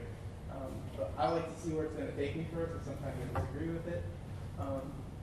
But when you get into all of those different apps, this is a screenshot from my phone on the right there. I was unaware I had 128 apps installed on my phone. But this is something you should check periodically to just go in and see what you're aware of, what app has access to what. So there's 6 of my 21 apps that I allow that ask for access to my calendar. I'm going to let 6 of them look at my calendar, and you can see all the other ones as well. You see how many want to see where my location is, 119, but I allowed 59. I can't even tell you which ones those are. I should probably go in and check them out. But again, it varies across the spectrum of what each one of those apps wants to do with your data, how they want to monetize it, because you're probably getting something for free by having that app on your phone, and they want to do something with that data, like inside Target or Walmart, for instance, Jeremy mentioned. So again, be cautious. Do those updates on your phone. I see headlines all the time. I'm into cybersecurity stuff, being aware of what's going on. One big one is a Super Bowl ad had a QR code bouncing across the screen. I think it was for like an investment company, and if you click on it, you got like 5 free shares of a stock or something like that. Well, the site crashed because so many people during the Super Bowl were waving their phones at the screen to take a picture of the bouncing QR code. Well, the FBI issued a warning after that event that, beware of the bait and switch things, because you don't know what that QR code is going to, what website it's going to. It doesn't tell you the URL, so don't click on things, don't take pictures of things if you don't know exactly where it's going to take you to, whether it be in an email or on your TV screen or anywhere else. And then they're always seeing new headlines of things that I was not aware there was a network for livestock management, but somehow the Chinese managed to hack into that. So through a big vulnerability, the Log4j day that was across like the entire internet. So that's where things, when you open Google Chrome and it's asking you to do an update for the 19th time of the month, you should probably do it. There's a good reason for it, and same thing with your phones. I like to put off sometimes the update. I don't want to restart my phone, but it's a good idea to do it as soon as possible because you never know how severe that threat actually is. And with that, I would be happy to take any questions. And, scary questions, get scary passwords. Yeah, hey Steve, when I was looking at the Bluetooth, always looking for something that's worth my while. I hate stopping at a red light when there's no traffic coming. And I know for the ITS, just a few years ago, we used to have to cut loops, A loops and B loops, and hook them up with fiber cable to get your ITS system working.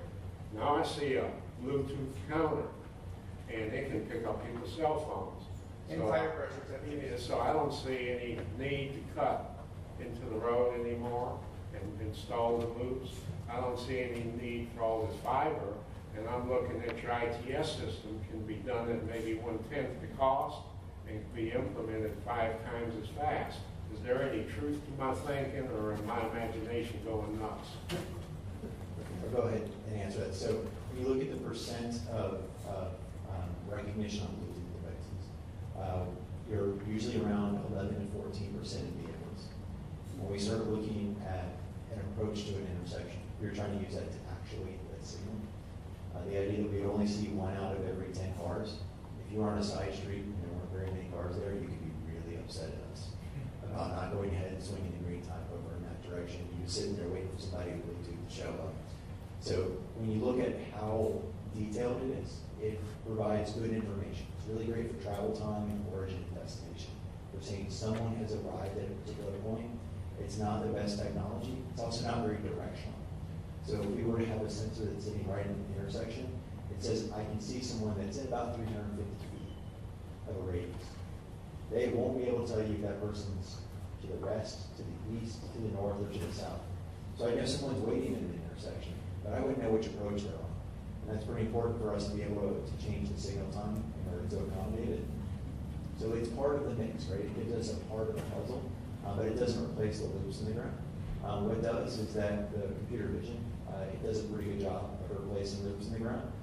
There's also a radar technology, similar to NDS, that bounces off the cars. And it has to frequency modulate in order to be able to hit static cars and understand what they're doing. But those are already in place, and we are running those. When you look at them from a cost perspective, the microwave detection costs the most. It has the least maintenance. The cameras, they go ahead and cost the least. They have, well, I think about the loops cost the least, they're the most maintenance. Cameras are kind of that middle ground. Most people are looking at the use of cameras for things that are at the stop bar, and the use of NDS for things that are farther away from the stop bar, because of just the properties of trying to balance cost as well as the continued maintenance associated with devices. So we have to cut loops until who knows when. I was going to say, you can actually get away, you don't have to cut any loops, but you might want to. It's also the most accurate way to instill loops out of anything. Sometimes old school is hard to beat, right? That's right. See, I look at traffic flow more like water or river, and your Bluetooth, it gives the speed of the water or the flow. Yeah. And if you recognize the speed of the flow and you can see a slug approaching the intersection, well, see, that was where my thinking was coming from, but you're off on a different tangent. If I can, the difference between the two has to do with how full the pipe is. So if you look at it, when you compare it to water flow, water is not compressible, right? You can't put more into a space and less into a space. It's always the same amount of water that's in a space. Right? It's incompressible, it's a liquid. So when you start looking at it, it has certain properties where if you know one property, you can determine the other properties. Cars can drive closer together, or they can drive farther apart, and that's made based on individual decisions. And when you look to try to homogenize that and try to approximate it, you can get in a situation where you get yourself in some trouble. So that's a little bit of a difference between it and fluid dynamics without going into a bunch of traffic. Oh, right. Well, it just was the dynamic that, traffic is a dynamic. Even the traffic jam is moving. It's a dynamic queue. And I don't understand all that, is that these Bluetooth look like it can measure the flow, where you could approximate a traffic jam pretty good. But you're not there yet, and nobody feels comfortable with it. I don't understand that. Guys, any question? Software vendor, I don't know. You might have got the one with the battery side. As a software vendor, I've been under tremendous pressure for the last 2 or 3 years for large, very large corporations in the private sector are moving away from firewalls. They are abandoning firewalls in favor of zero trust networks, such that every transaction is authenticated, tokenized, encrypted using high levels of DLS. You're dependent on vendors that provide you with hardware. Is there a movement in the public sector in this industry to start looking at this more dependable version of security? So what we've, and what you'll see a big movement towards is us using basically the use of VPN tunnels or TLS that goes ahead and runs the cloud-based services and to keep everything else internal. So that's really been the push, is so that you can deny everything from your firewall, and then you can get away and move into what is, we're trying to tiptoe towards zero trust, and we're also trying to go ahead and implement 2.1x in order to make sure for physical access to media. That's kind of the next step in terms of where things are going. When you start looking at the maturity in place, quite honestly, it's not there yet. If we went ahead and tried to institute zero trust right now, our vendors aren't there. Our vendors are struggling with the concept of us moving things onto on-prem services that they want to be able to have full access to be able to do any kind of remote updates to. They're still trying to go ahead and sell software as a service because they want the subscription-based model. And that's where the interest of security and the interest of kind of making money on the private side come into conflict. So that's where policy movements have really tried to say, hey, we're trying to push towards that direction, but we have to make it so it's a reasonable business case for those that are involved in the market. You probably know many of the folks that sell to us, they don't have that many places they can sell in the world. In terms of clients, what we have to make sure of is that we're kind of progressing in a direction. We don't have the ability to lead folks that have a different set of scale attached to it. And you can only move 1 million units in the entire country. That's all you could ever sell. Something that increases the cost by $100,000 when you start trying to pass that on based on your market share, it becomes very expensive. Hopefully that makes sense. It does. Thank you.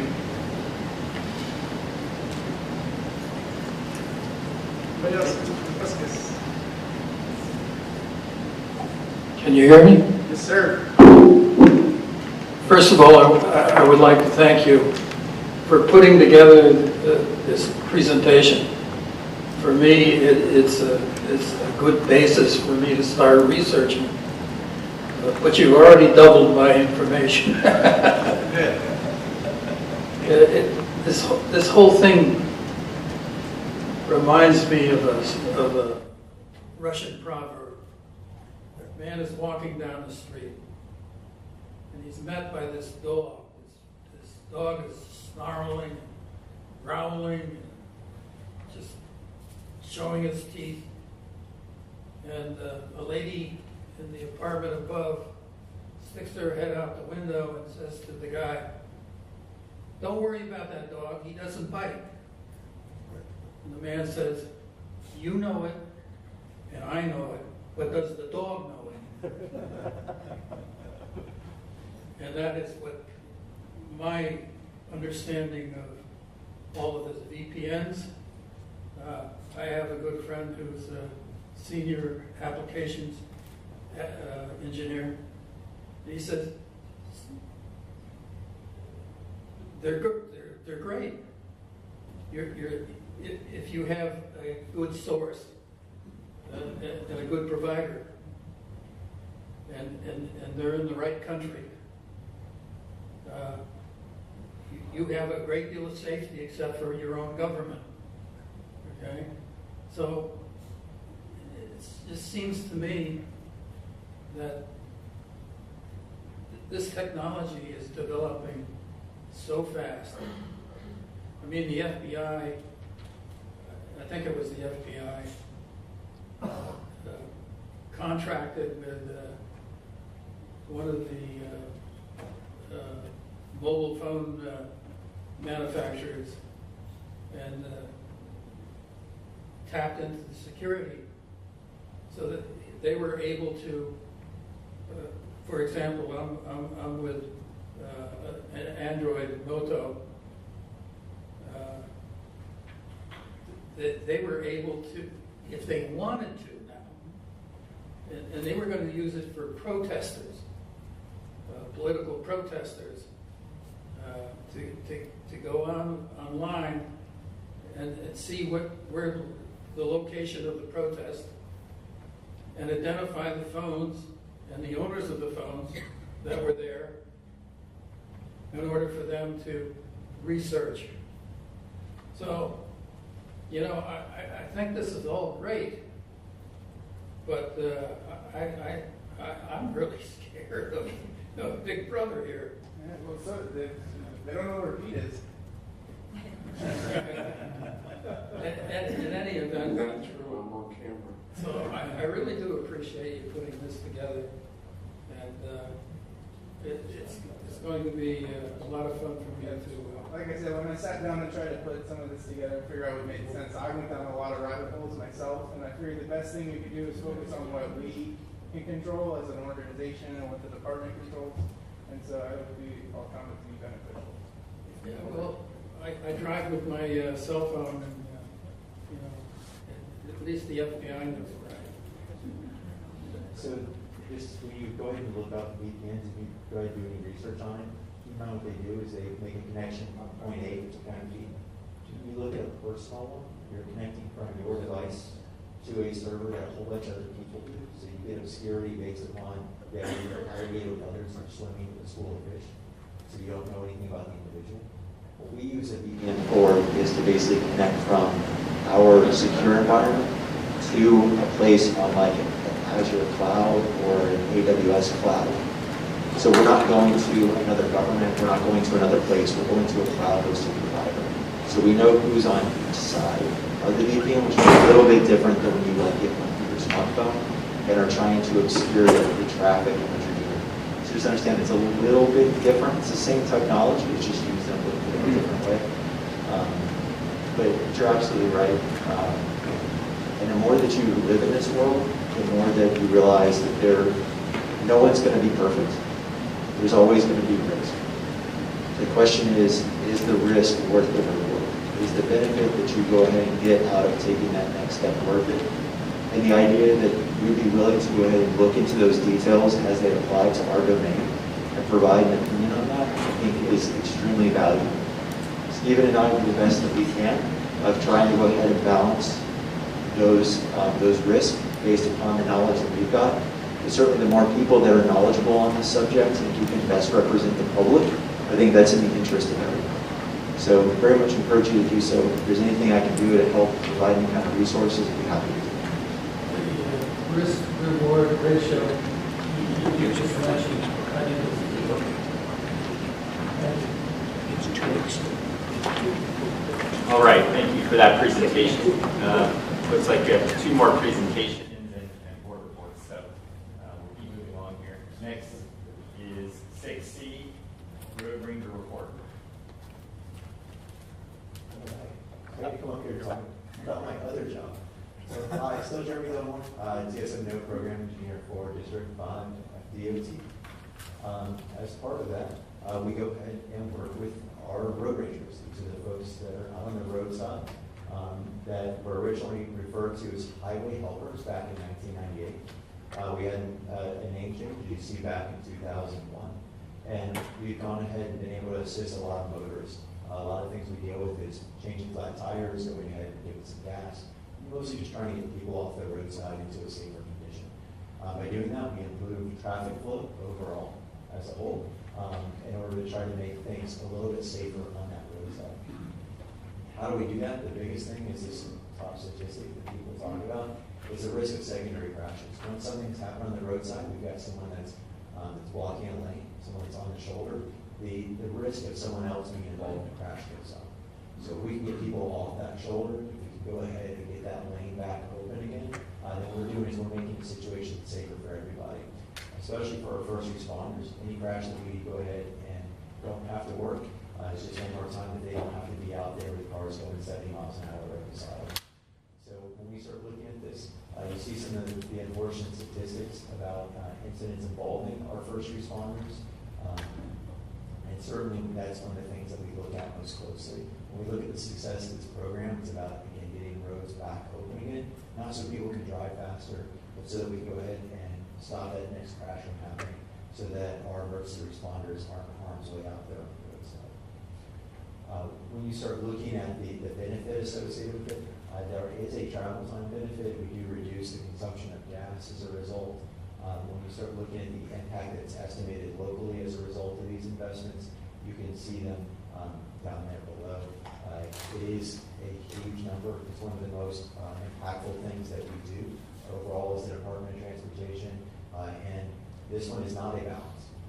People generally like the idea that there's someone on the roadside that's there to help them for when they're stranded, and we get nothing but really positive statements back on the efforts of our rangers.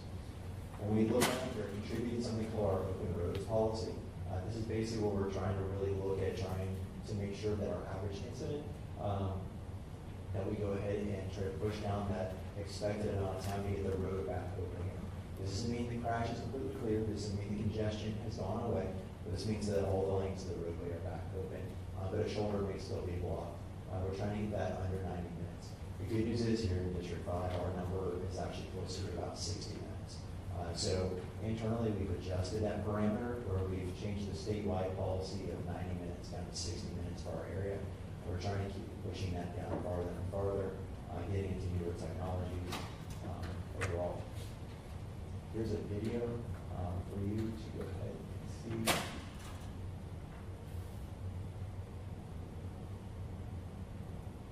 When we look at many of our roadside events, this is something that we see actually from one of our road rangers. And you see there the clip of the actual officers or FHP officers. You see where his door got clipped. So when they're out on that roadside, there's always a bunch of neighbors present, and we want to really try to keep them from having to be on these types of scenes. As you saw there, the door of that officer's car actually got clipped, and that's what was thrown in the debris that you saw in front. This is another video here.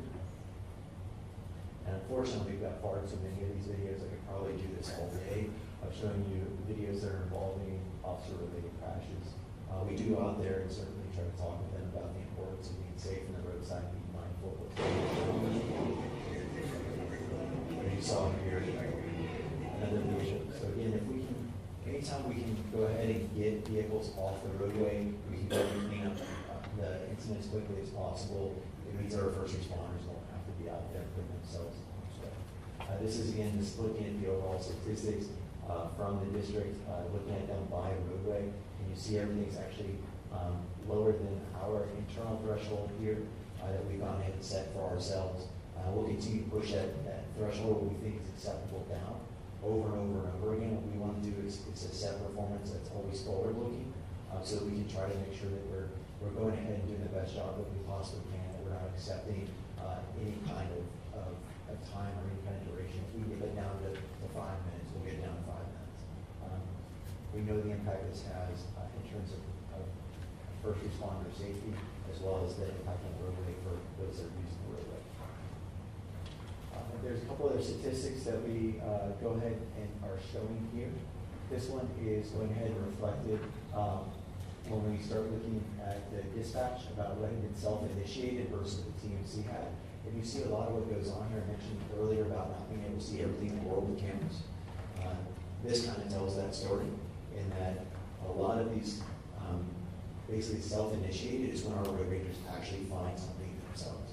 The most common thing for them to actually find is debris, but they do sometimes roll up on crashes when they're out there patrolling, which you'll see is the TMC itself initiates a smaller percentage, and those generally come from like FHP, call-in, or some other kind of first responder agency letting us know.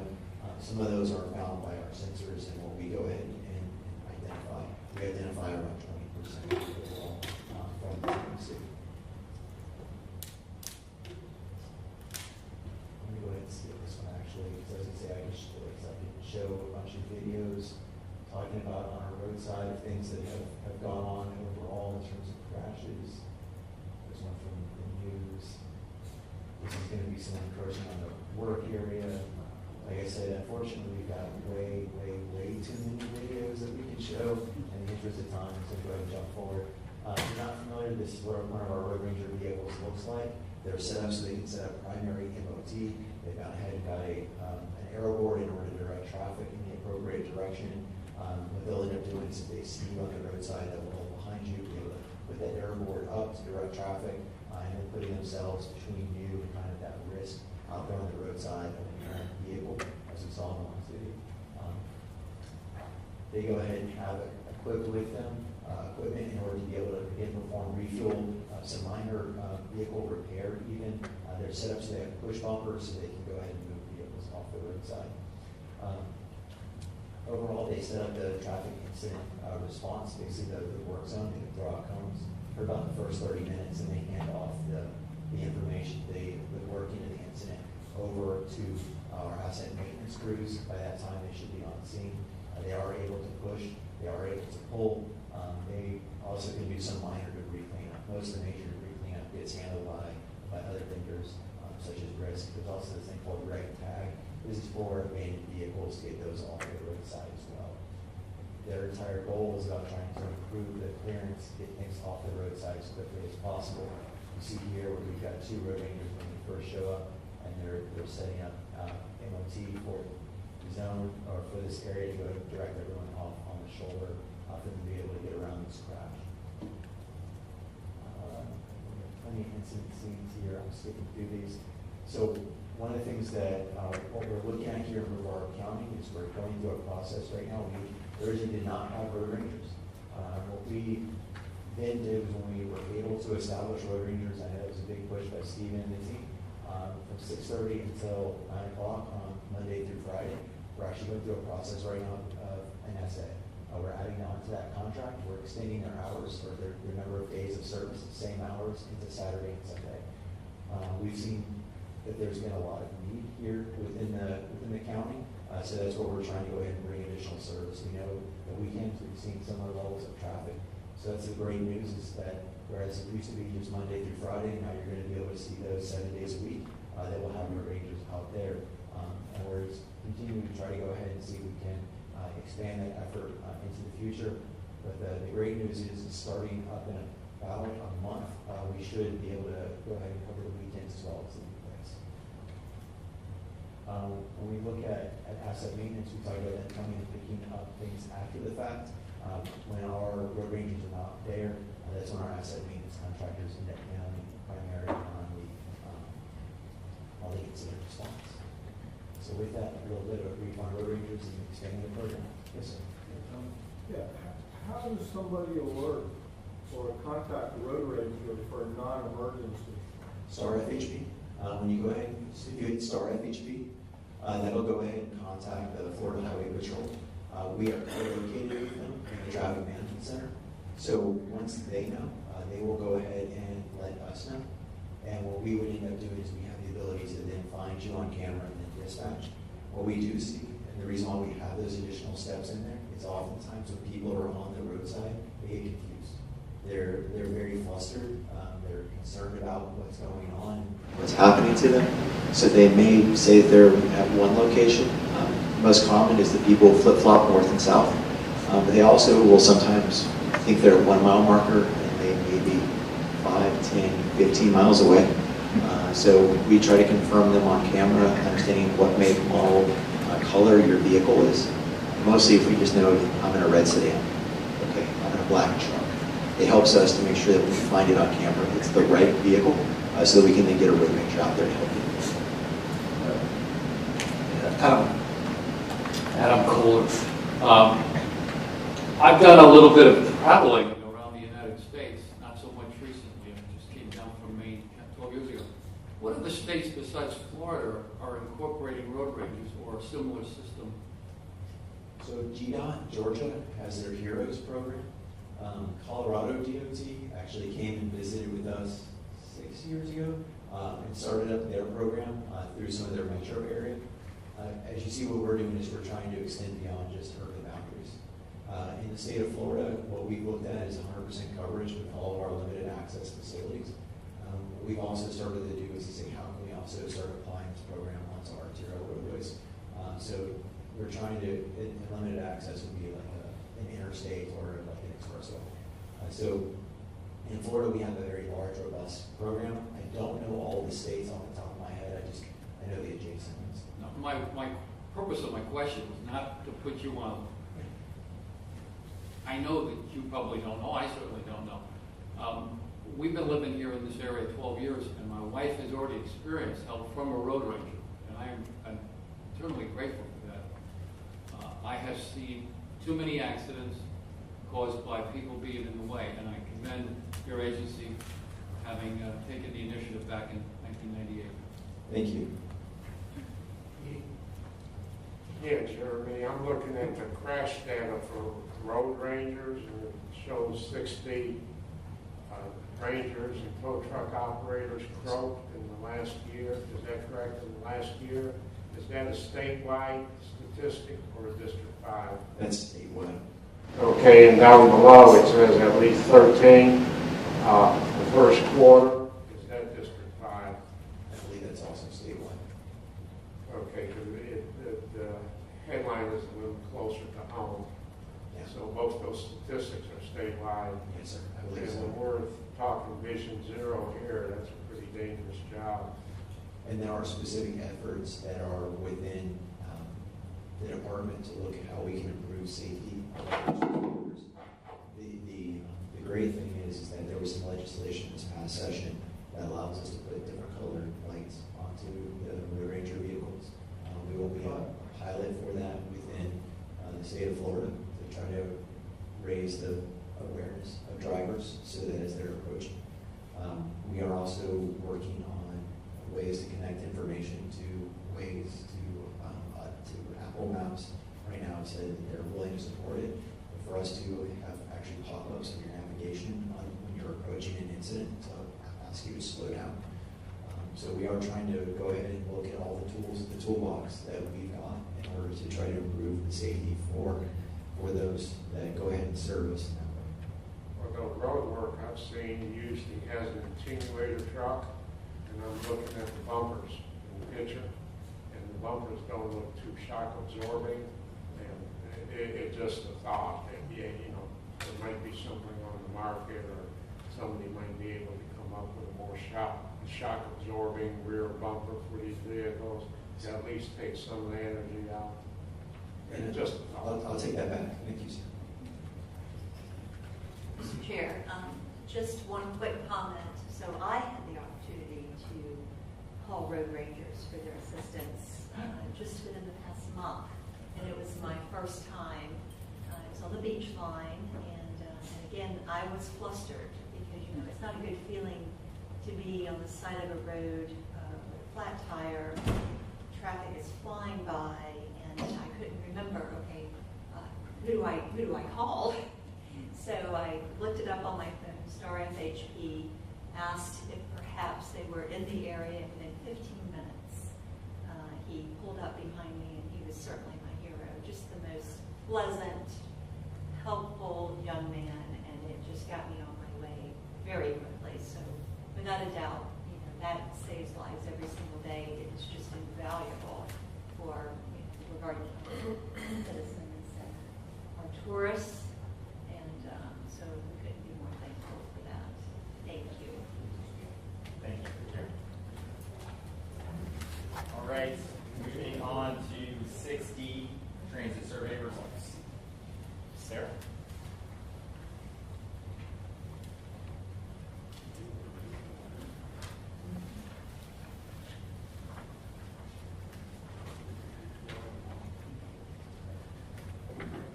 All right, is that good, Mike? Okay. In fall 2021, the Space Coast CPO conducted a transit survey for Space Coast Area Transit. As you know, we're always looking for ways that we can partner and support our transit partners. So we conducted an onboard survey and an online survey. They both were kind of for two different purposes. And essentially, the purpose of doing the surveys in general was to help Space Coast Area Transit in the development of their transit development plan and also their comprehensive operations analysis, as well as also provide us with more data so that we can be better partners and planners for the rest of our roadway network with transit. So we did a onboard transit survey, and really the focus of that was looking at the demographic characteristics, travel behavior, and user satisfaction of those currently on the transit system. So this was surveyors actually riding with us, surveying individuals. And then we did the online survey, and that really focused on the perceptions of transit services, willingness and interest in transit services, and potential future transit services. And this was more focused on non-users. So those that aren't current bus riders, but are potential transit users. And so we have developed a report as well as also a one-pager that's on our website. The link to the website is in your agenda package, so you're welcome to visit that. And as I go through the presentation, I'm going to show kind of screenshots of the one-pager. So the first section is the onboard survey, and I'm just going to provide a really quick overview. There's tons of data in there if you want to dig through it, and here's kind of just the highlights. So the onboard survey, basically survey a road, all routes, weekdays, weekends, and there was 854 respondents, which was a really good response rate. It was higher than last time when an onboard survey had been conducted. As well as also when you consider that this was really when transit service was gaining back momentum from lost riders during 2020 COVID. It was a really, really great sampling. And so most respondents said they were very satisfied with a variety of aspects of transit service. They did think that there needed to be more frequent service, bus stop improvements, and more weekend service. They also, it was interesting to see their reasons to ride. 45% don't own a car, so they're riding transit. So clearly that's the bulk of the users. 35% don't drive, and 27% actually preferred to use transit over other services. Most trips were going from home, work, shopping, and back and forth. So as I said, there's tons of data. I'm just providing. Oh, sorry, I didn't realize I had any. I'm just providing a little overview.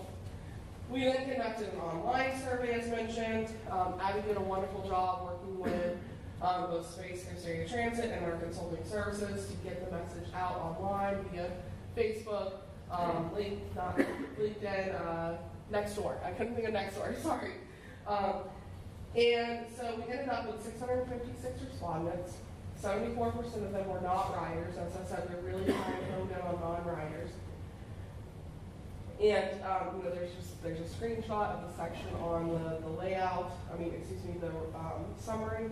And once again, you can go online and view and dig into. So some key takeaways would be that 49% of all respondents on both surveys would like to see bus stop improvements. And access to transit. Basically, the way most people are accessing transit is walking and biking. Majority is walking, and a couple of people rode with someone to the bus stop, which was interesting. I do want to jump back to the previous slide for another key takeaway. One of the key takeaways that we found when we were looking at the online survey was kind of looking into the future of transit tomorrow. And 62% of people wanted to see a regional connection between us and Orlando. And 49% of people thought that there could be better regional connections within Brevard. And then, of course, the main reason why we saw that this wasn't surprising, the 52% of the main reason they don't use transit is because they just find it more convenient to use their personal vehicle. Sorry. Regional inside Brevard, what does that mean? It was like, when you dug into the comments, it was thinking like, we want to be able to get from one end of the county to, the next. Kind of thinking of it as Brevard as a region, instead of, going, I just want to hop up the street kind of thing. I want to actually be able to move cities. So we developed a map that kind of highlighted specifically, actually, Tony, great segue into this slide.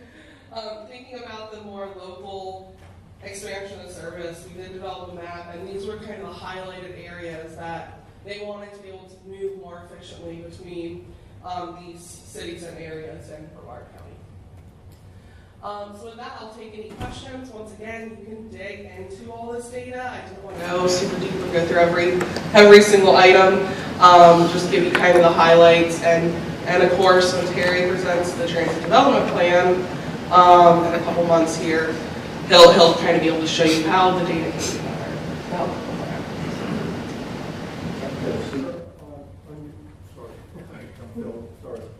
On your survey, were you on the onboard, not the online, but the onboard part, were you doing early mornings and afternoons, workers going to and from hotels?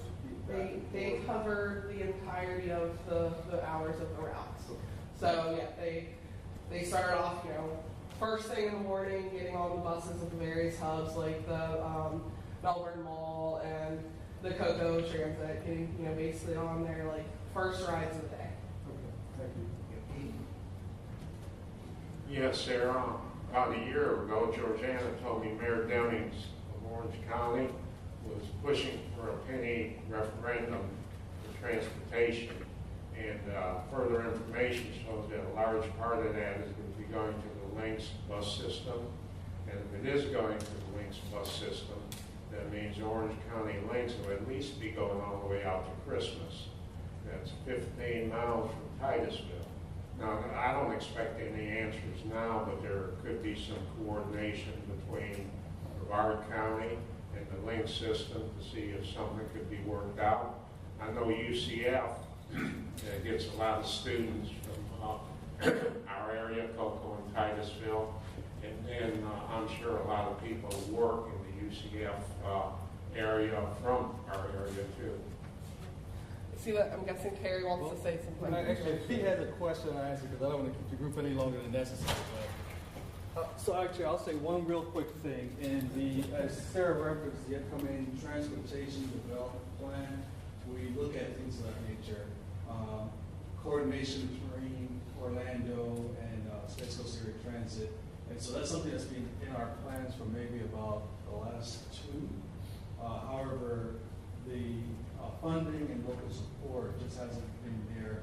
There was an attempt maybe about 7 years ago and it just didn't fly. So we know when we recognize that there's an opportunity there, we just don't see the big push locally. And of course, Lynx is not looking to come to the edge of Brevard, as of right now anyway. Unless they get that penny. Even if they do, there's really no push because between Buffalo and Christmas, there's nothing. Right. I'm sorry, Terry, is that, I know it's kind of off track a little bit, but I know there's a regional planning group.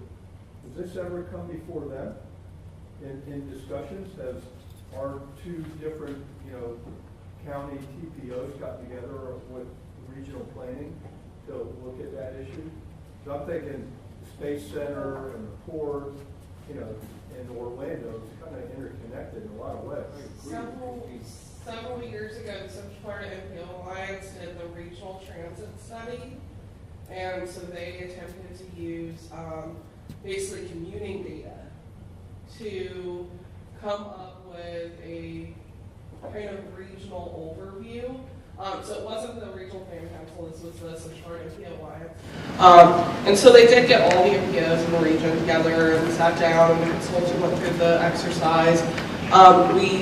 It came out that we really didn't have that many connections from a commuter perspective at that time. So I mean, that's certainly something maybe we can bring back up and look at the potential of refreshing. Yeah, we know that funding is an issue and where is the greatest need, what's driving it. Having connectivity to Orange County, that's going to be extremely important, but how do you pay for it? What's the mechanism? So it's a challenge. I'm just gonna, and I understand, I get that, and I'm just gonna jump in. I mean, we're talking about 520, and people are talking about widening roads, and anybody who over the last 10, 15 years has driven through from here to Tampa, for example, on a regular basis, like I do, and you watch the growth and the expansion eastward of Orange County, Orlando, Seminole, all of those, and and it's impacting us, and we're seeing the numbers of people. And I know we've talked about this, a couple of years ago about when we do studies, we, talking to DOT, FDOT, we need to look at the weekends too, because it's, the impact to our communities from folks going back and forth on the weekends is dramatic. They may not be commuting for work, but they sure as hell are on the weekends. And it's something that we all need to make sure we're kind of working together with them. And I know you all are, but somehow or another, it seems like the different agencies around the various MPOs and regional planning and stuff like we've talked about, CDBG, all kind of need to be talking to each other a little bit more and find out how we can utilize funds together to be more effective. So that's my 1.5 cents. I'd like to add on to what Tony said. If living in Titusville and commuting to Orlando 5 a.m. for years, I'd see traffic coming the other way in leaps and bounds, traffic going towards UCF, picking up every year too. And if you look at the Space Center, you see a big AM and you see a big PM directional rush. So there is a lot of traffic commuting to the Space Center from the Metro Orlando area. So the potential for bus service is there. It's just getting the people to want to utilize a bus. And in general, they don't, because cars are a lot more convenient. And in the Space Center, they make too much bucks in the paychecks anyway. And they can afford the gas no matter where it goes. So that being the case, even though the traffic is there, I don't think that the thirst to ride on the bus would be there. Students going to UCF, that's a different story. They would be looking to economize. And I'm with you, Tony. I've seen, Orlando grow out further and further to the east. And, you can go to Waterford Lakes and it's bumper traffic as soon as you get past 520. So, it's definitely growing our way and it should be looked at. And just one of those things, are we ever going to do it? Thank you. Thank you, Sarah. Appreciate that. All right, we're going to finish up with reports. Item 7. First is Florida Department of Transportation.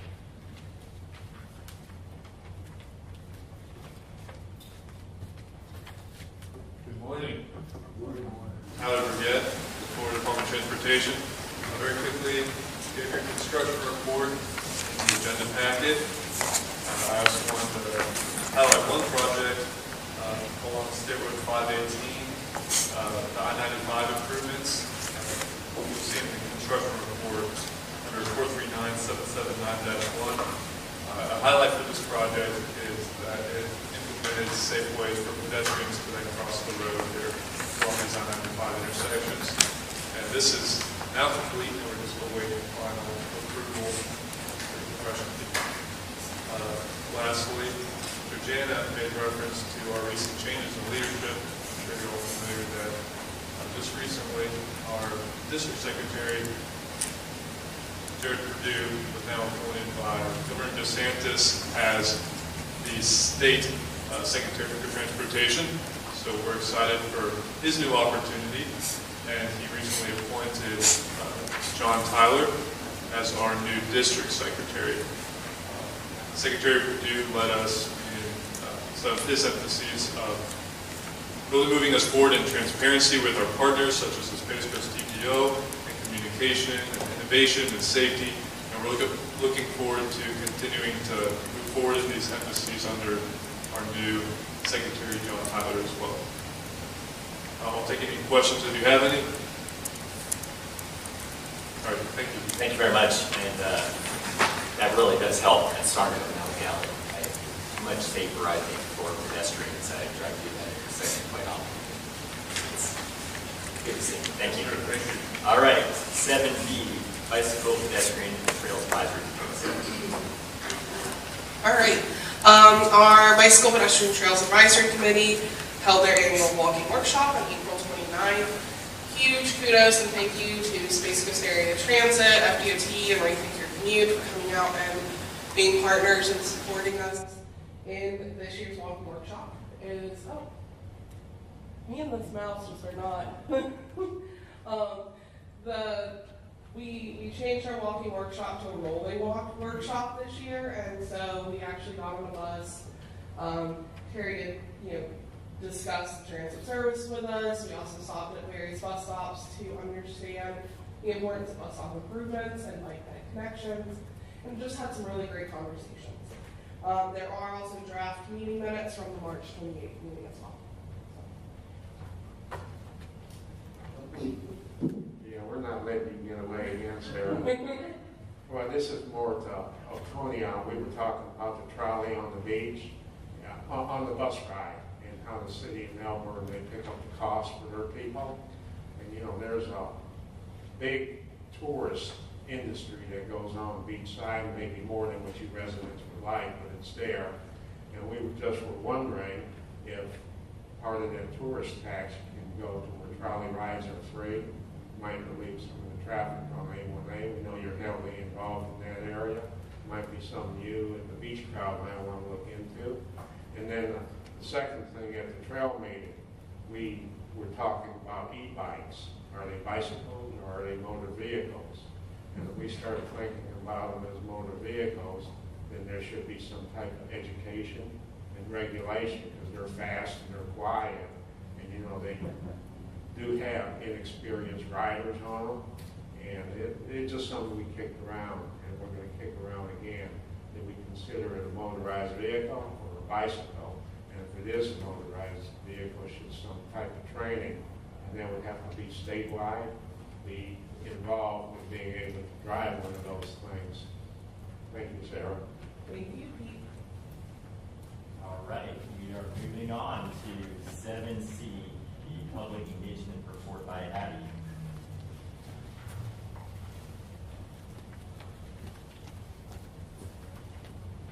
Hey, I'll try to make this quick because I know that we're running out of time. So I'm just going to go over a couple things that we have done the last few months and then what's on the horizon for the summer for us. So we recently completed our public involvement comment period for our Unified Planning Work Program. This is an interesting document. This is essentially our budget. And when it comes to projects and studies, so it's really a hard thing to solicit a comment for the public, but we received comments this year. Laura wasn't exactly thrilled about that, but it's always good to put it out there, so that was an exciting win for us. And then, Georgiana already touched on this, we won a recent Public Relations Award for our website. It was a huge win for us, but it should be noted that we were among some fierce competitors, Lockheed Martin, the Office of Tourism, and we took home the top award, so that's kudos to us. And moving on, in March we did many bicycle safety month activities. We did some pop-up events on the beach side. We did some helmet training for some Health First employees, so hopefully you saw some fun stuff on our social media channels. And then last week we completed our federal certification review. This happens every 4 years, and this year we held a joint public meeting, as Georgiana mentioned, and we had some good dialogue there in that community conversation that we will be submitting to our federal partners. And then May is a bike month. It's a little confusing. There's a Florida one, and this is the national one. So we'll be doing lots of events this month. We've already completed some. We have many schools participating in Bike and Roll to School Day. They're trying to be inclusive because now kids ride scooters and hoverboards and all the things with wheels. So this week actually we'll be out at Surfside Elementary and Palm Bay Elementary. They'll be out celebrating some exciting ways and lots of community involvement. And then it's also Motorcycle Safety Awareness Month. This is a demographic in our county specifically that has seen serious injuries and fatalities. So we'll be pushing out some education material, working with our law enforcement agencies to raise awareness. And then just some social media spotlights. This is really for your own interest and for your own cities.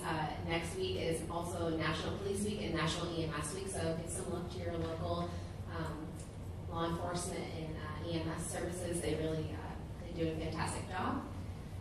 And then, as Georgiana mentioned, we are going to have our annual open house. So this is always an exciting time for us to get out in the community, and we're excited to partner with Space Coast Realtors. They have a very keen interest in our projects and what will be happening in the future for Brevard County. So we're excited to partner with them.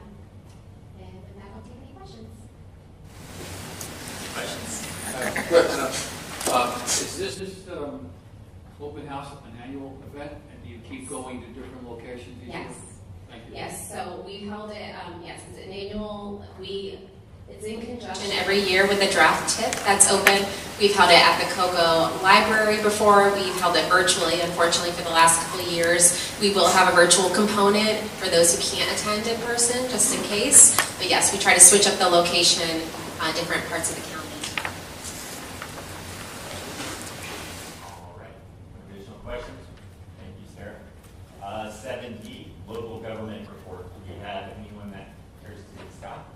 Okay, I just wanted to go back a little bit to the board strategic plan and linking transportation and land use. I wanted to give a shout out to Brevard County. Devin's not here, but I wanted to say thank you to Brevard Public Works, the county commission, and our city council, pushing back a little bit on Pete's comment about the elected officials. I think when they do the right thing, we need to tell them. So very small example of linking land use and transportation. John Rhodes Boulevard,